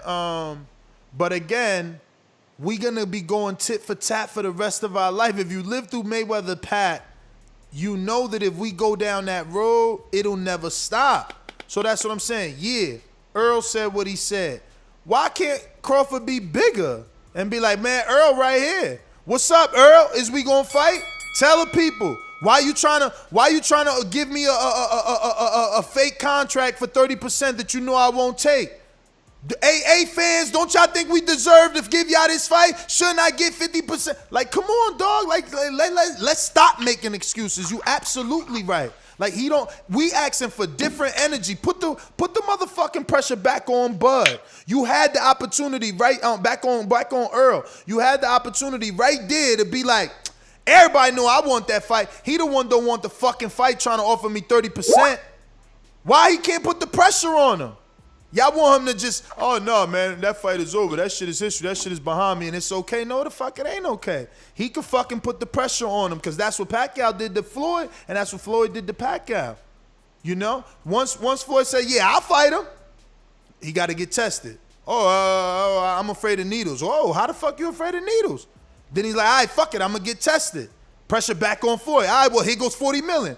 Oh, how the fuck you offer me a flat fee? Nah, pressure back on you. You know what I'm saying? So, like, we can push pressure, man. We ain't got to sit around, this fight over. Fuck it, I'm going to fight Vergil Ortiz. Nobody give a fuck about that fight. I need Vergil to get a few more fights. My energy the same. Man. He need a few more fights. I'm not desperate to see Crawford beat a name that bad. You know what I mean? That I'm ready to throw him in there. Now, if his team throw him in there, hey, man. His team threw him in there. Or if he want to beat Canelo, right? Canelo was told no, too. He was told no. Don't take that Floyd fight, man. He took that shit anyway. And we all see what happened. But maybe Vergil could do different, man. Who knows? Maybe Vergil could do different. Juan in the BX, Juan in the BX. What up? You there? We rocking out?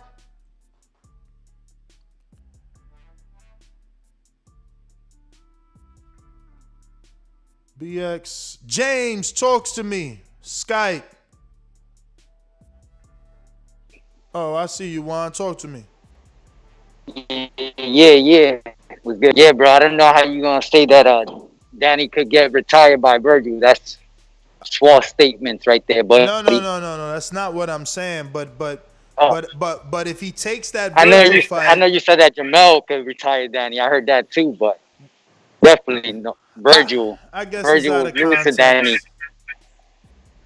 Vergil would definitely lose to Danny in like less than 8 rounds after what I seen yesterday. And Maurice definitely touched him up. And he was off the ring for like a year and some change. This fucking COVID shit messed everything up for mad fighters.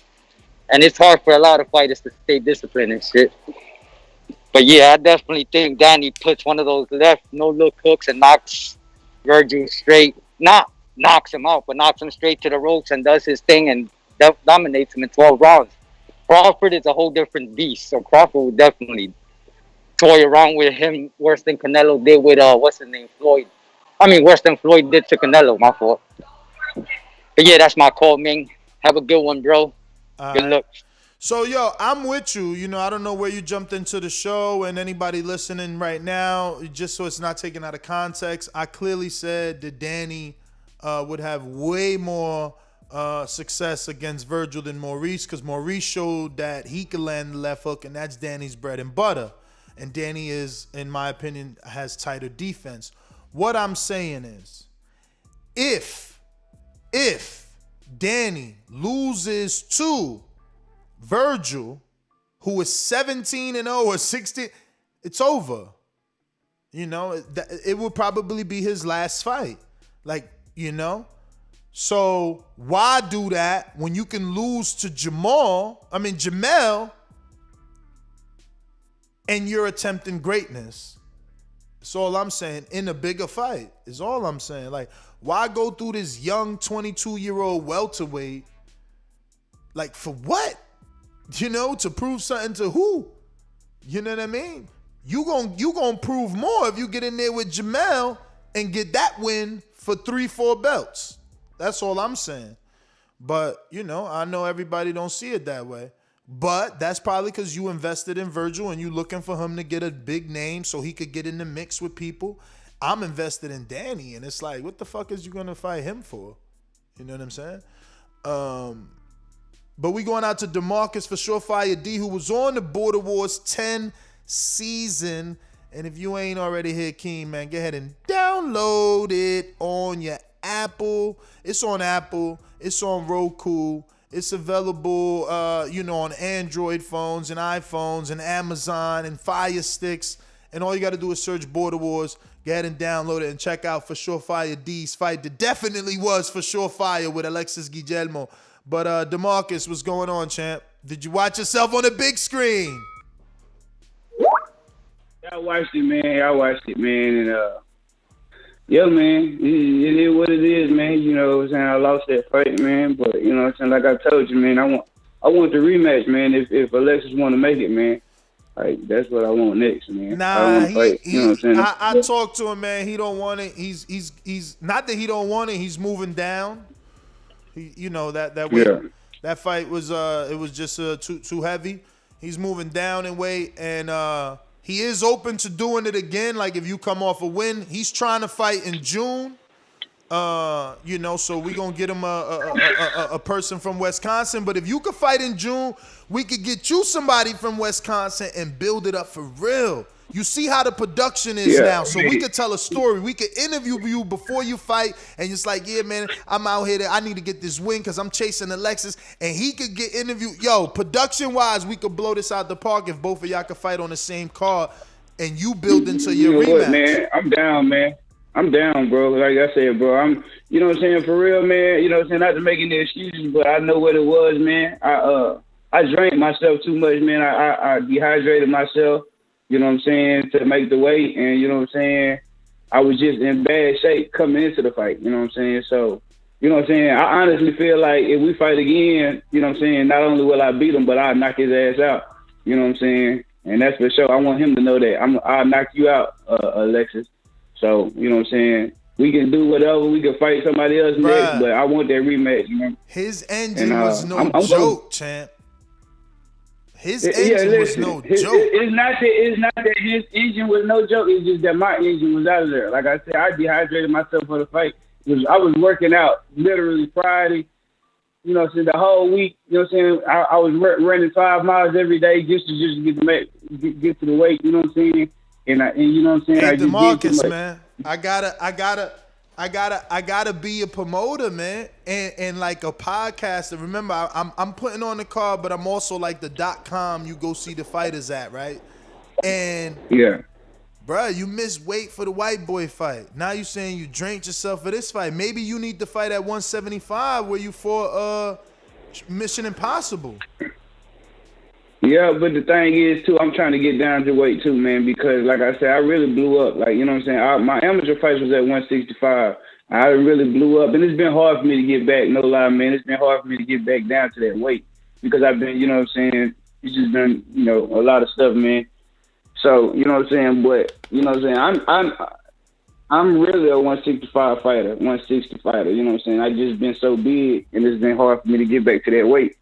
But, I mean, whatever, man, you know what I'm saying? We don't talk about that. You don't set me up for another fight or whatever, man.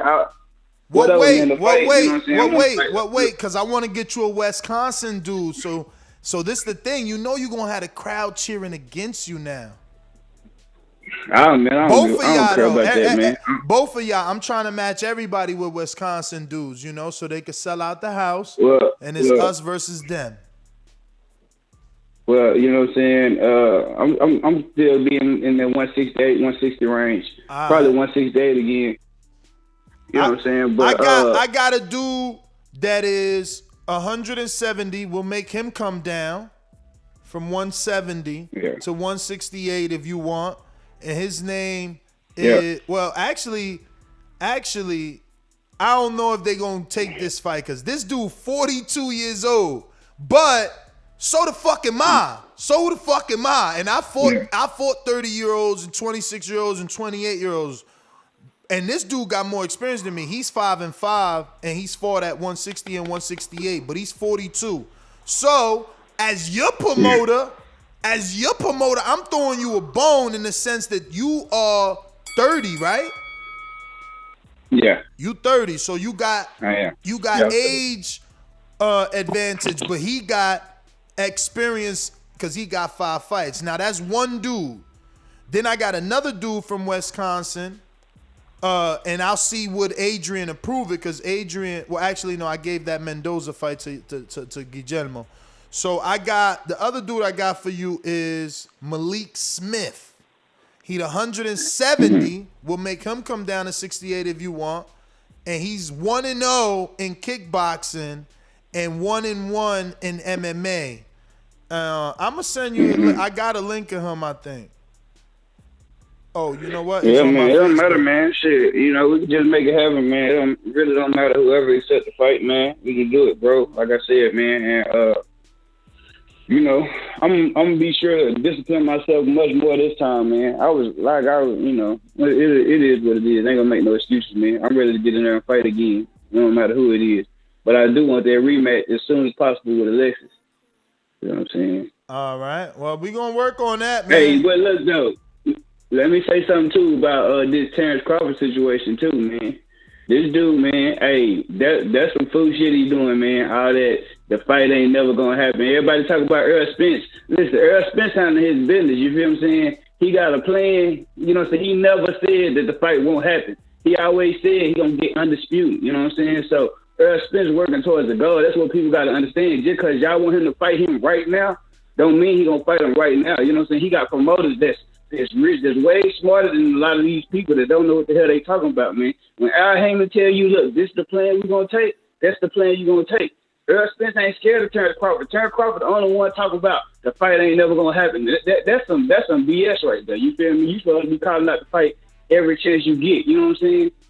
You know what I'm saying? So I feel like that's whack for him to say that. You know what I'm saying? The fight ain't never gonna happen, and all I'm done with that. That's behind me. That's gay because we already know Errol Spence gonna go for this third belt, and he already just made the post. Whenever, you know what I'm saying? Once he gets this belt, we gonna see who's ducking. You know what I'm saying? He did Terence say Crawford that. gonna be the one that's ducking.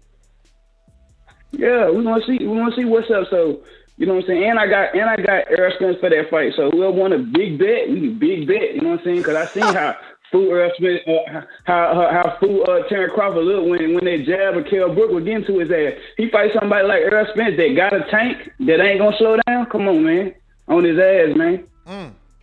Well, DeMarcus, man, thank you for calling in. I sent you the link. It's already in your texts. Look over that one and let me know so we get you some of that Wisconsin food. You know what I mean? Because we promoting you. So I got two for you. Like I said, man, you could take the MMA kickboxer, or you could take the 42-year-old amateur. Right now, we're talking Ortiz versus Hooker. Really, I'm more upset with the way the fans treated Maurice Hooker, booing him in the post-fight, even though he had fought a valiant fight, giving it his all, really digging deep, trying his very best. But the show has evolved into so much more. We're talking, the possibility of Ortiz versus everybody. Who could he beat? And will he beat them? That's what we're talking right now. Vergil Ortiz, the new hot topic. 1-425-569-5241. Press 1 time. Voice your opinion right here on the Voice of the People hotline. Don't forget you can add Nestor Gibbs on Skype to be part of the conversation as well. We're going out to Mr. CYP, California. What up? Free call. Yeah, I knew you were going to say that shit. As soon as I got on, I said, he's going to talk about this free call shit. No, I just got to remind you every now and then now. I see. So you don't say, I don't want you to think I'm robbing you, so I'm just reminding you. I got you. Listen. For everybody who thinks that Danny Garcia facing Jamel is a better fight, financially, whatever. Listen, if you go up to fight Jamel, he gets knocked out by the champion. Getting knocked out by the champion, moving up, ain't no accomplishment. Okay, if he's the A side on the zone versus Vergil, he will get more money than being the B side on Showtime versus Male. I'm sorry to tell y'all the truth. Y'all know I'm the biggest Lions only supporter on this show. But a lot of fans ain't going to want to see the fight because they know Danny's going to lose. Remember, I'm going to keep it real. The Charlos don't do great numbers.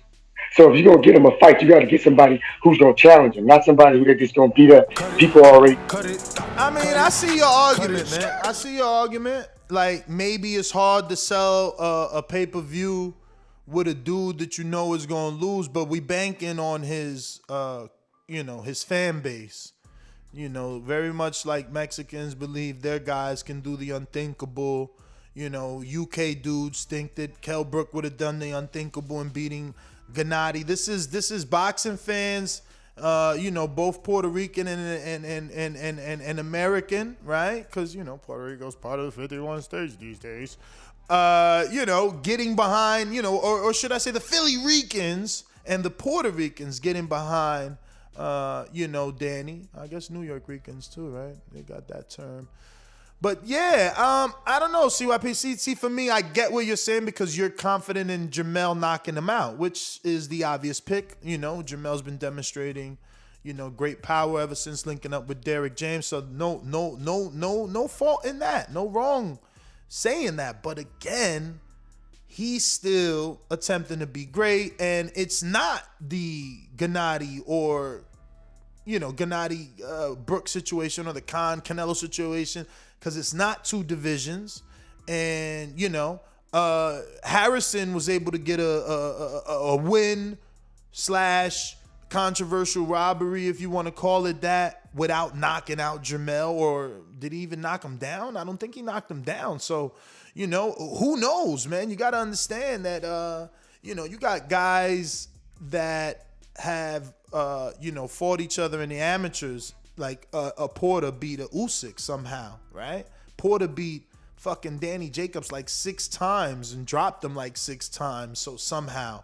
So, you know, who knows what Danny can do, but I think that it would be better for Danny to lose to Jermell in a big fight, right? I think it could be sold too. You know, I disagree with you saying that. Now, I do agree that they'll give Dazn probably, you know, if they gave Mikey 7 for Vargas, they better fucking give Danny like 8 for Vergil, because, you know, Vargas don't hit as hard as Vergil. Like, Danny's going to get, and that's what I'm saying. Danny will be in a fight with a up-and-coming dude when you could just be in a fight with a unified champion, and at least if you win something. But if you win with Vergil, you just won the fucking admiration of the fans, man. Fuck out of here. I ain't with that. I'd rather fight Jermell on pay-per-view for an attempt at all those belts. And if I lose, I'm out. So what? I lost. I'm out. But I lost on pay-per-view. You know, I ain't losing. Even if he beat Vergil, you see, it's a tough fight. Vergil is a hard hitter. He will be throwing all his might. Some of them shots gonna land. They gonna land on the arms. All that. It's a tough fight. You know what I mean? For what? Like, I guess $8 million is a lot, though. I could see them at least giving them 7. They fucking gave Mikey 7. They better give Danny 7 and more. 7 and more.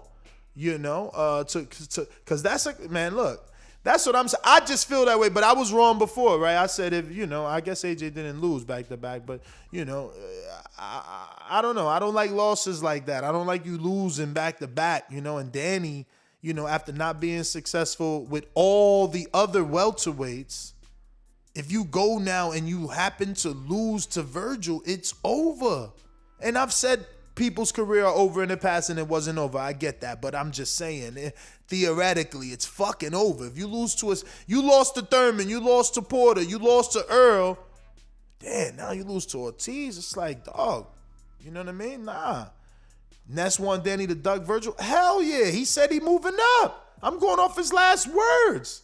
He moving up. You hating on him, trying to have him stick around for a kid that got to make his own name, make his own fucking lane. Danny did that. You know what I mean? So, yeah, I'd rather Danny cash out. Fuck. Y'all, thing is, man, y'all ain't been in there. Y'all don't respect the fighters, man. That's why I'm doing the show. Y'all ain't even respect fucking Hooker for laying it on the line.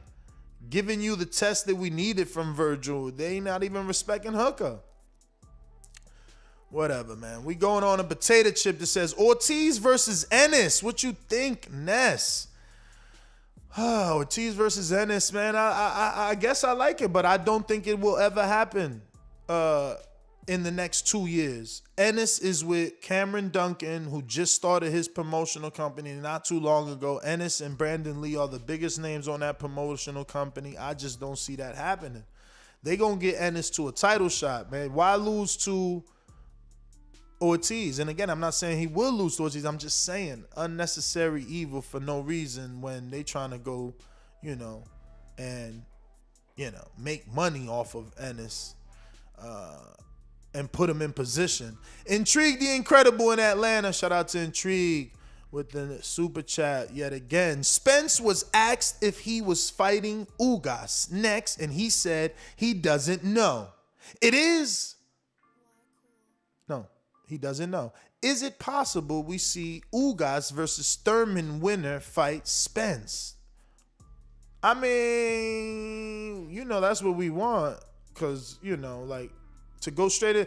I guess I want that because I want Errol to continue being successful and make history, right? If he can do a 4th pay-per-view now, that would be creating history. No free fight in between. He's creating history. So, you know, I would rather that happen where the name, I don't know that Ugas helps those sales, but people do believe that he does somehow.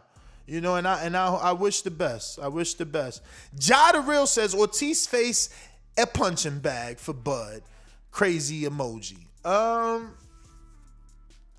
mean, I can't say that you're wrong, man. Fucking, Bud is very accurate, man. Very accurate and punches and combinations. I want Ortiz to get some more fights, man. Call it protection if you want. It is what it is. You don't hear me telling Ennis to jump in there with Bud or fucking Errol. I'm cool with it. I was happy with his Van Heerden fight, and I'm happy with his Lipinets fight. FYI, which is just like Hooker moving up from 140. Intrigued the Incredible back with another one that says, lastly, I rate Brandon Lee higher than Ortiz and believe when Lee moves up, he knocks Ortiz out. Lee is a better boxer and got the same power or better. Well, I don't know. But Vergil was able to move up from 140 and carry that power and be considered a puncher at 47. Brandon Lee is considered a puncher at 140.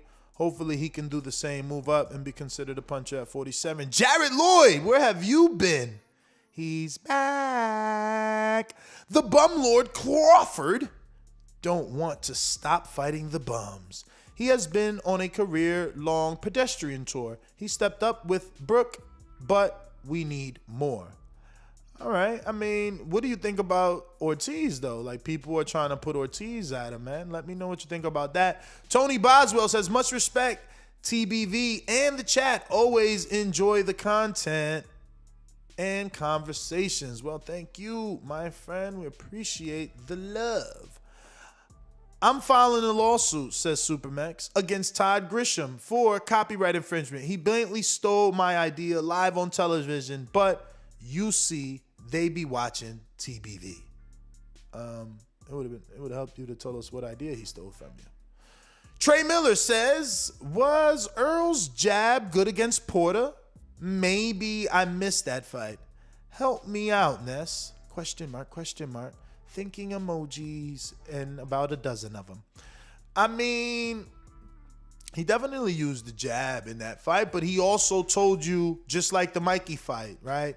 You can call it bullshit, but I think this is the second time he uses that line.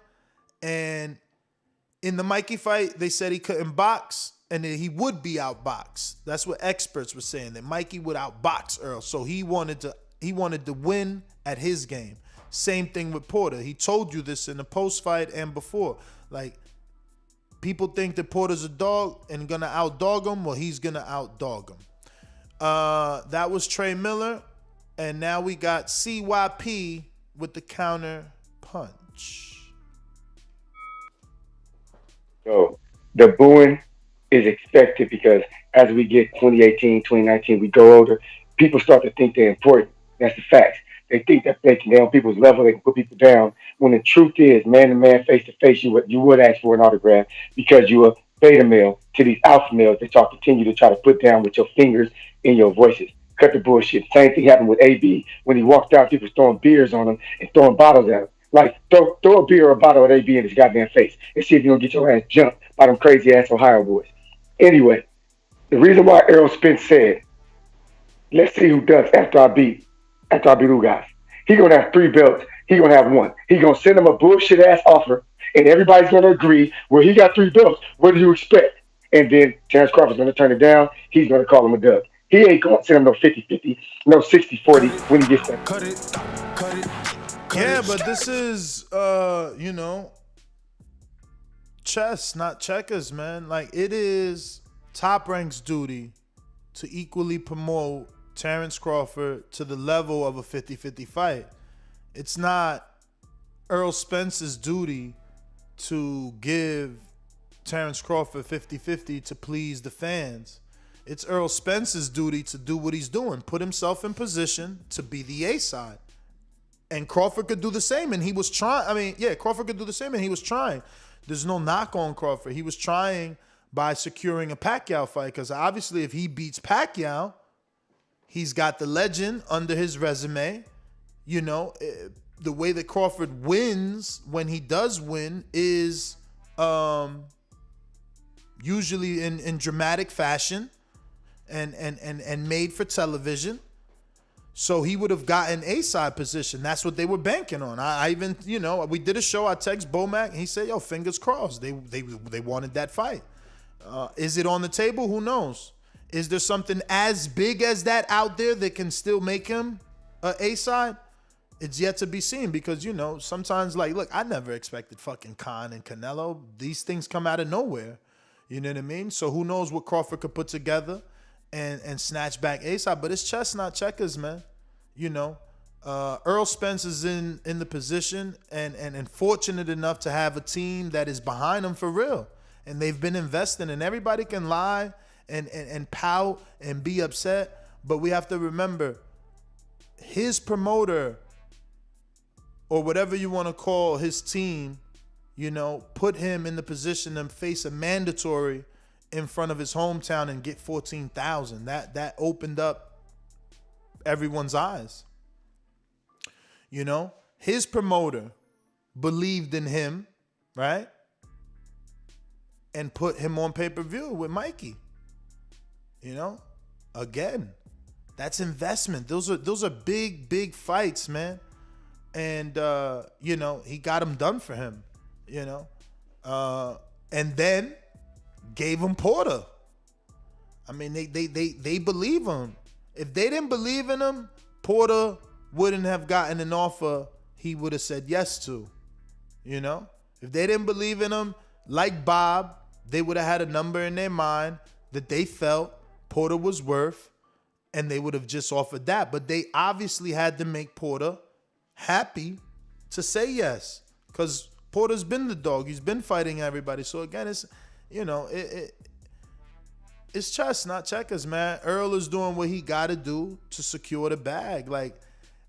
I don't understand why we got this energy for Errol like he's doing something wrong when that's what Floyd did. That's what Pacquiao did. That's what Canelo did. That's what Cotto did.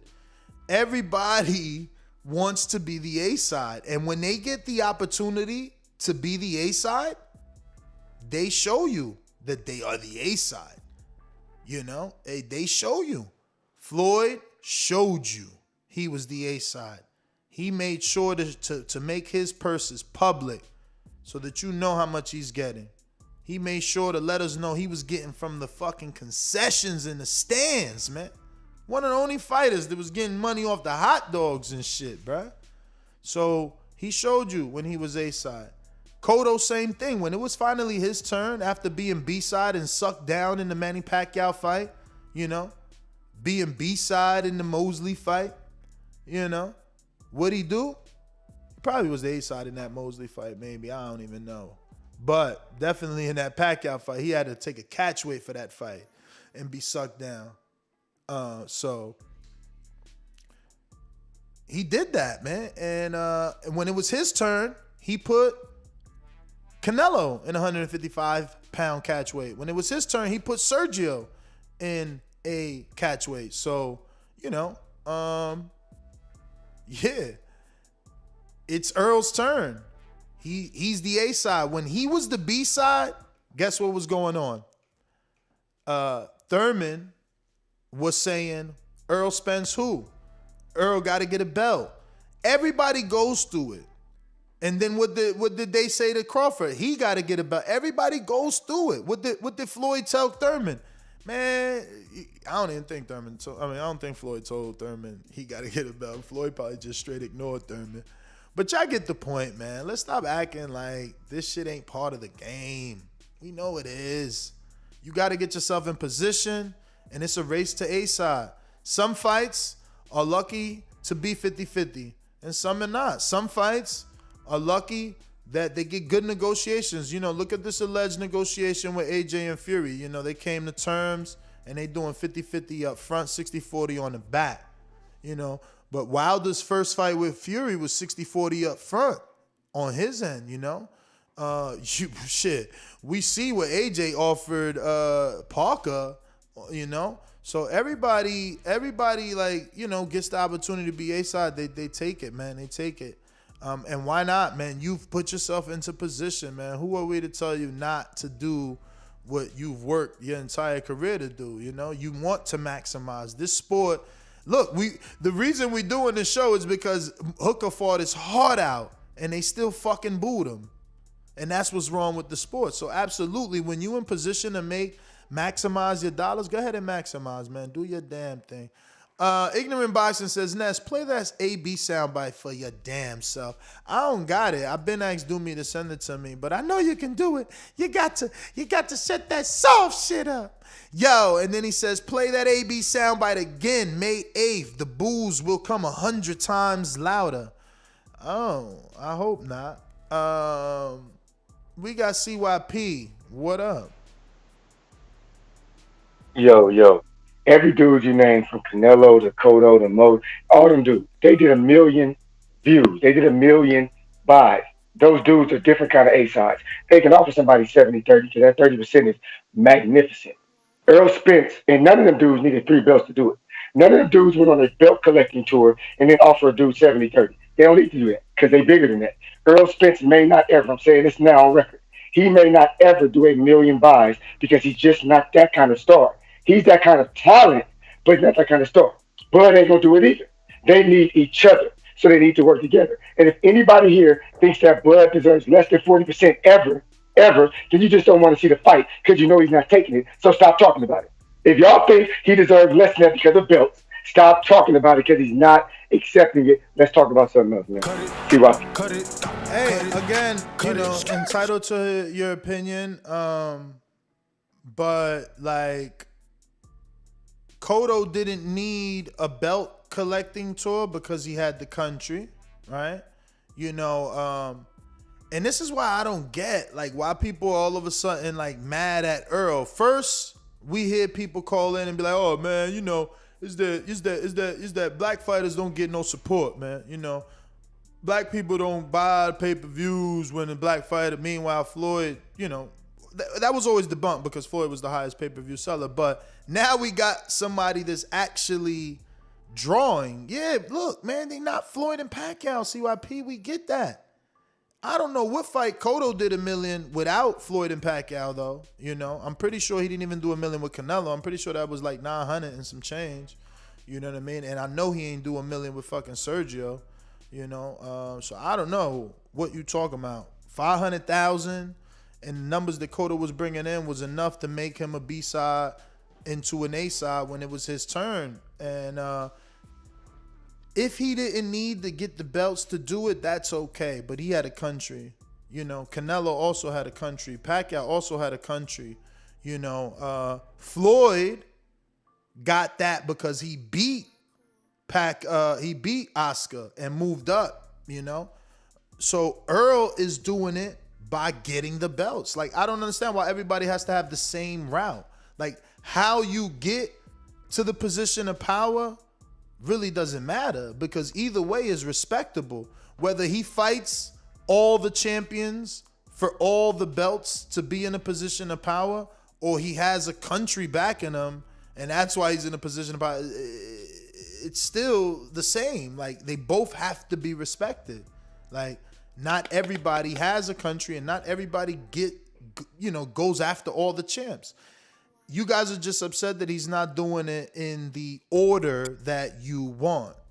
And I get it, I get it. But guess what? He's doing it in the order that makes sense financially to him. He's putting himself in position.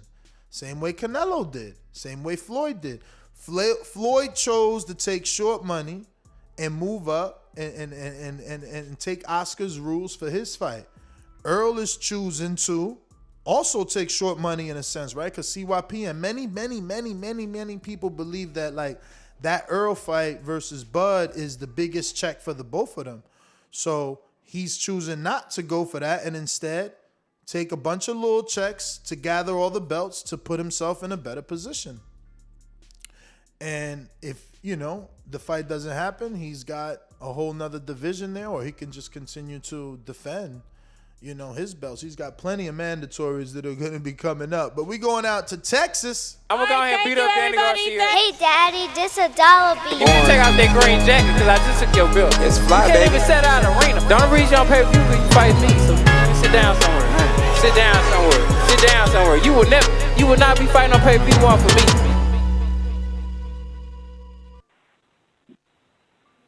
Yo, what up? What up, Matt Machine Gun? What's Yes, goody?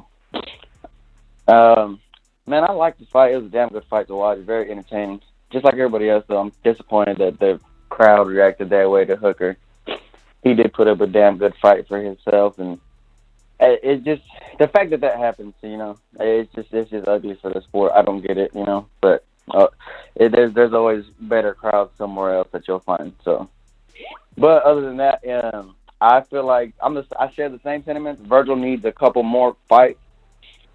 But with the same caliber of like a Maurice Hooker, but at welterweight, you know, because I feel like maybe, I feel like Mo Hooker was still not really ready for a Vergil type fight, even though he did show it, but Vergil just had a more dog, because I need Vergil to have another year or two before he fights Terence, Crawford, or Errol, Spence. That's really all I need to see out of Vergil, because he's just there with his hands up and just, Mexican style, just punch, and keep coming. That's not going to work against the elite. But, like 1-2 more fights for Vergil. Show me another gear. Show me you learned something, and maybe he'll be ready for Bud or Errol. That's my call. All right. We got Vincent, who says, Hooker fought an ugly fight with smothered, inaccurate punches and weak defense. And he still got touched up by Ortiz. Ortiz isn't ready for the higher levels. All right. No, he didn't say by Ortiz. He said he still touched up Ortiz. Excuse me. Rocky Rodriguez just sends 2 glove emojis and the flexing and the fist of respect. Shout out to you. Looks like we got, who is this? I think I should know by now. It is Greatness. What up? How we living, man? How we living? Bless, and yourself. Bless. That's what I like to hear, man. That's what I like to hear, man. I'm over here moving and grooving, man. Good Sunday, that's for sure. Shout out to Vergil Ortiz, man, Junior, for his victory, and shout out to all the fighters, man, for sure. Health is first. And but he put on a good performance, man, and he's one of them young fighters that I see making their own legacy. That has that possibility of making their own legacy. My fault if it was noisy in my background, but other than that, man, again, shout out to them.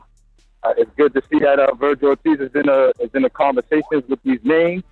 And in the meantime, between time, we just gotta, analyze it. We could do some film study, until these next fights happen. And that's my call, man. Shout out to you. Man. Talking about film study. What up? But I also second that motion on that nonprofit, man. That's just it, man. I second that motion on that wave of the nonprofit. I could definitely see y'all benefiting from that. Yo, but since we talking about film study, did you watch Border Wars? Nah, not yet. I'm not yet, man. Not yet. Will do, man. Wow. Meanwhile, Keem over here sizing you up. All right. You keep sleeping, man. They on you, man. They on you. Yo, we got a super chat from Lids Low in Decatur, Georgia, who says, you should do a Crawford versus Spence Border Wars. 2 glove emotes. Man, I wish they let me promote that shit. I'd be the happiest man in the world. Davidian, Buffalo Falls, what up? Hey, what's up, Ness? You already went to me. Oh, all right, brother. Thank you. James, we never got to you. Yo, what's up, Ness, man? Good morning, man. Good morning. Man, yeah, man. Like everybody else, man, I'm disappointed about the fans booing, but I think we all saw how the fight was going to turn out beforehand, man. I believe majority of us picked Vergil going in 2. Do I believe Vergil's ready for a Bud?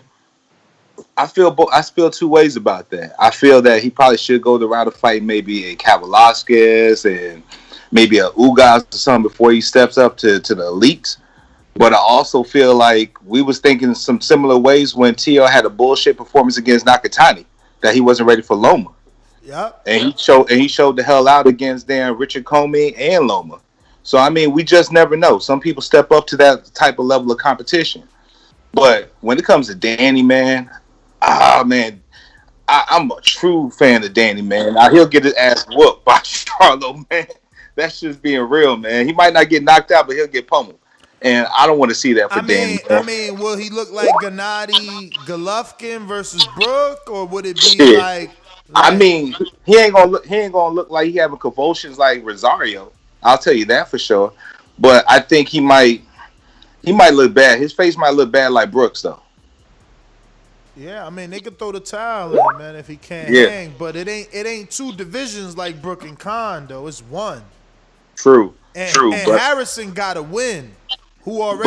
He always had a suspect chin or gas tank, and he got to win at least.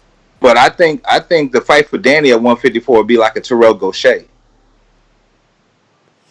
Yo, Gaucher just put somebody out, man. He hit it now that he with Robles. Shit. Okay. I don't know, man. I think Danny will give him some good work, man. That's what I'm saying, though. Like, why fight? No disrespect to Gaucher or Vergil Ortiz, but that shit, like, if you gonna fight a tough fight, I ain't fighting nobody's, man. I'm fighting a tough fight that's worth the money, and I'm gonna ride off into the sunset. I'm not fighting a Vergil Ortiz for what? But you really think Gaucher is a tough fight for Danny, though? I wouldn't fuck with Vergil Ortiz if I was Danny, man. It's nothing in the game. Listen to me, man. I done changed my tune a lot, man. You know, watching this sport year after year. Gaucher made it to the Olympics, man. I know he ain't the best 154, but even Erickson didn't knock him out, man. He on some dog shit right now, man. I know he ain't let his hands go the way we wanted in the Erickson-Lubin fight, but he just knocked somebody out. I know that. Yeah, look, man. And he knocked out Jamonte Clark. Fucking Fundora. Didn't Fundora not do that? Nah, man. I gotta look him up. Nah, I ain't doubting Terrell, man. I'm never doubting fighters no more. That shit is, I mean, I guess to an extent, but yeah. Yeah, to an extent. Yeah, but that's my call, man. Thanks for everything, man. All right. Nah, man. Yo, Gaucher, he turned it around, though, when he got with Robles, man. He's showing that. He fought on a nice level. Again, I know nobody's happy. He ain't let his hands go the way they wanted with Lubin, but, he ain't get knocked out. And, and he knocked out Jamonte Clark, man. Now Clark gave hell to like two fighters, right? Let me see. Fundora got a draw, and he like 7 feet, right? And who else? Rosario went 10, and he was undisputed, unified. Excuse me, strike that. And Ivan Glober went 8. With Jamonte, man, and actually lost, man. Clark beat Ivan Glober. That's crazy. I ain't even know that. What the yo? That's his only losses to Jamonte Clark. He been on a tear ever since that loss. He's on a 1, 2, 3, 4, 5, 6. I watched his last fight in Orlando. Ivan Glober, Ukrainian boxer from out of Brooklyn, signed a Havoc and trained by Andre Rozier. So that Jamonte Clark fight, I value that fight. That's a decent win. Decent win. Let me see what else we got.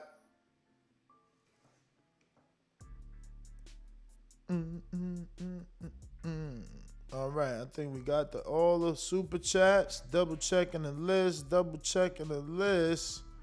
And we got the everybody, right? We got the everybody. Yes, sir. Next GTO, Instagram and Twitter. Catch us on the next one. Peace.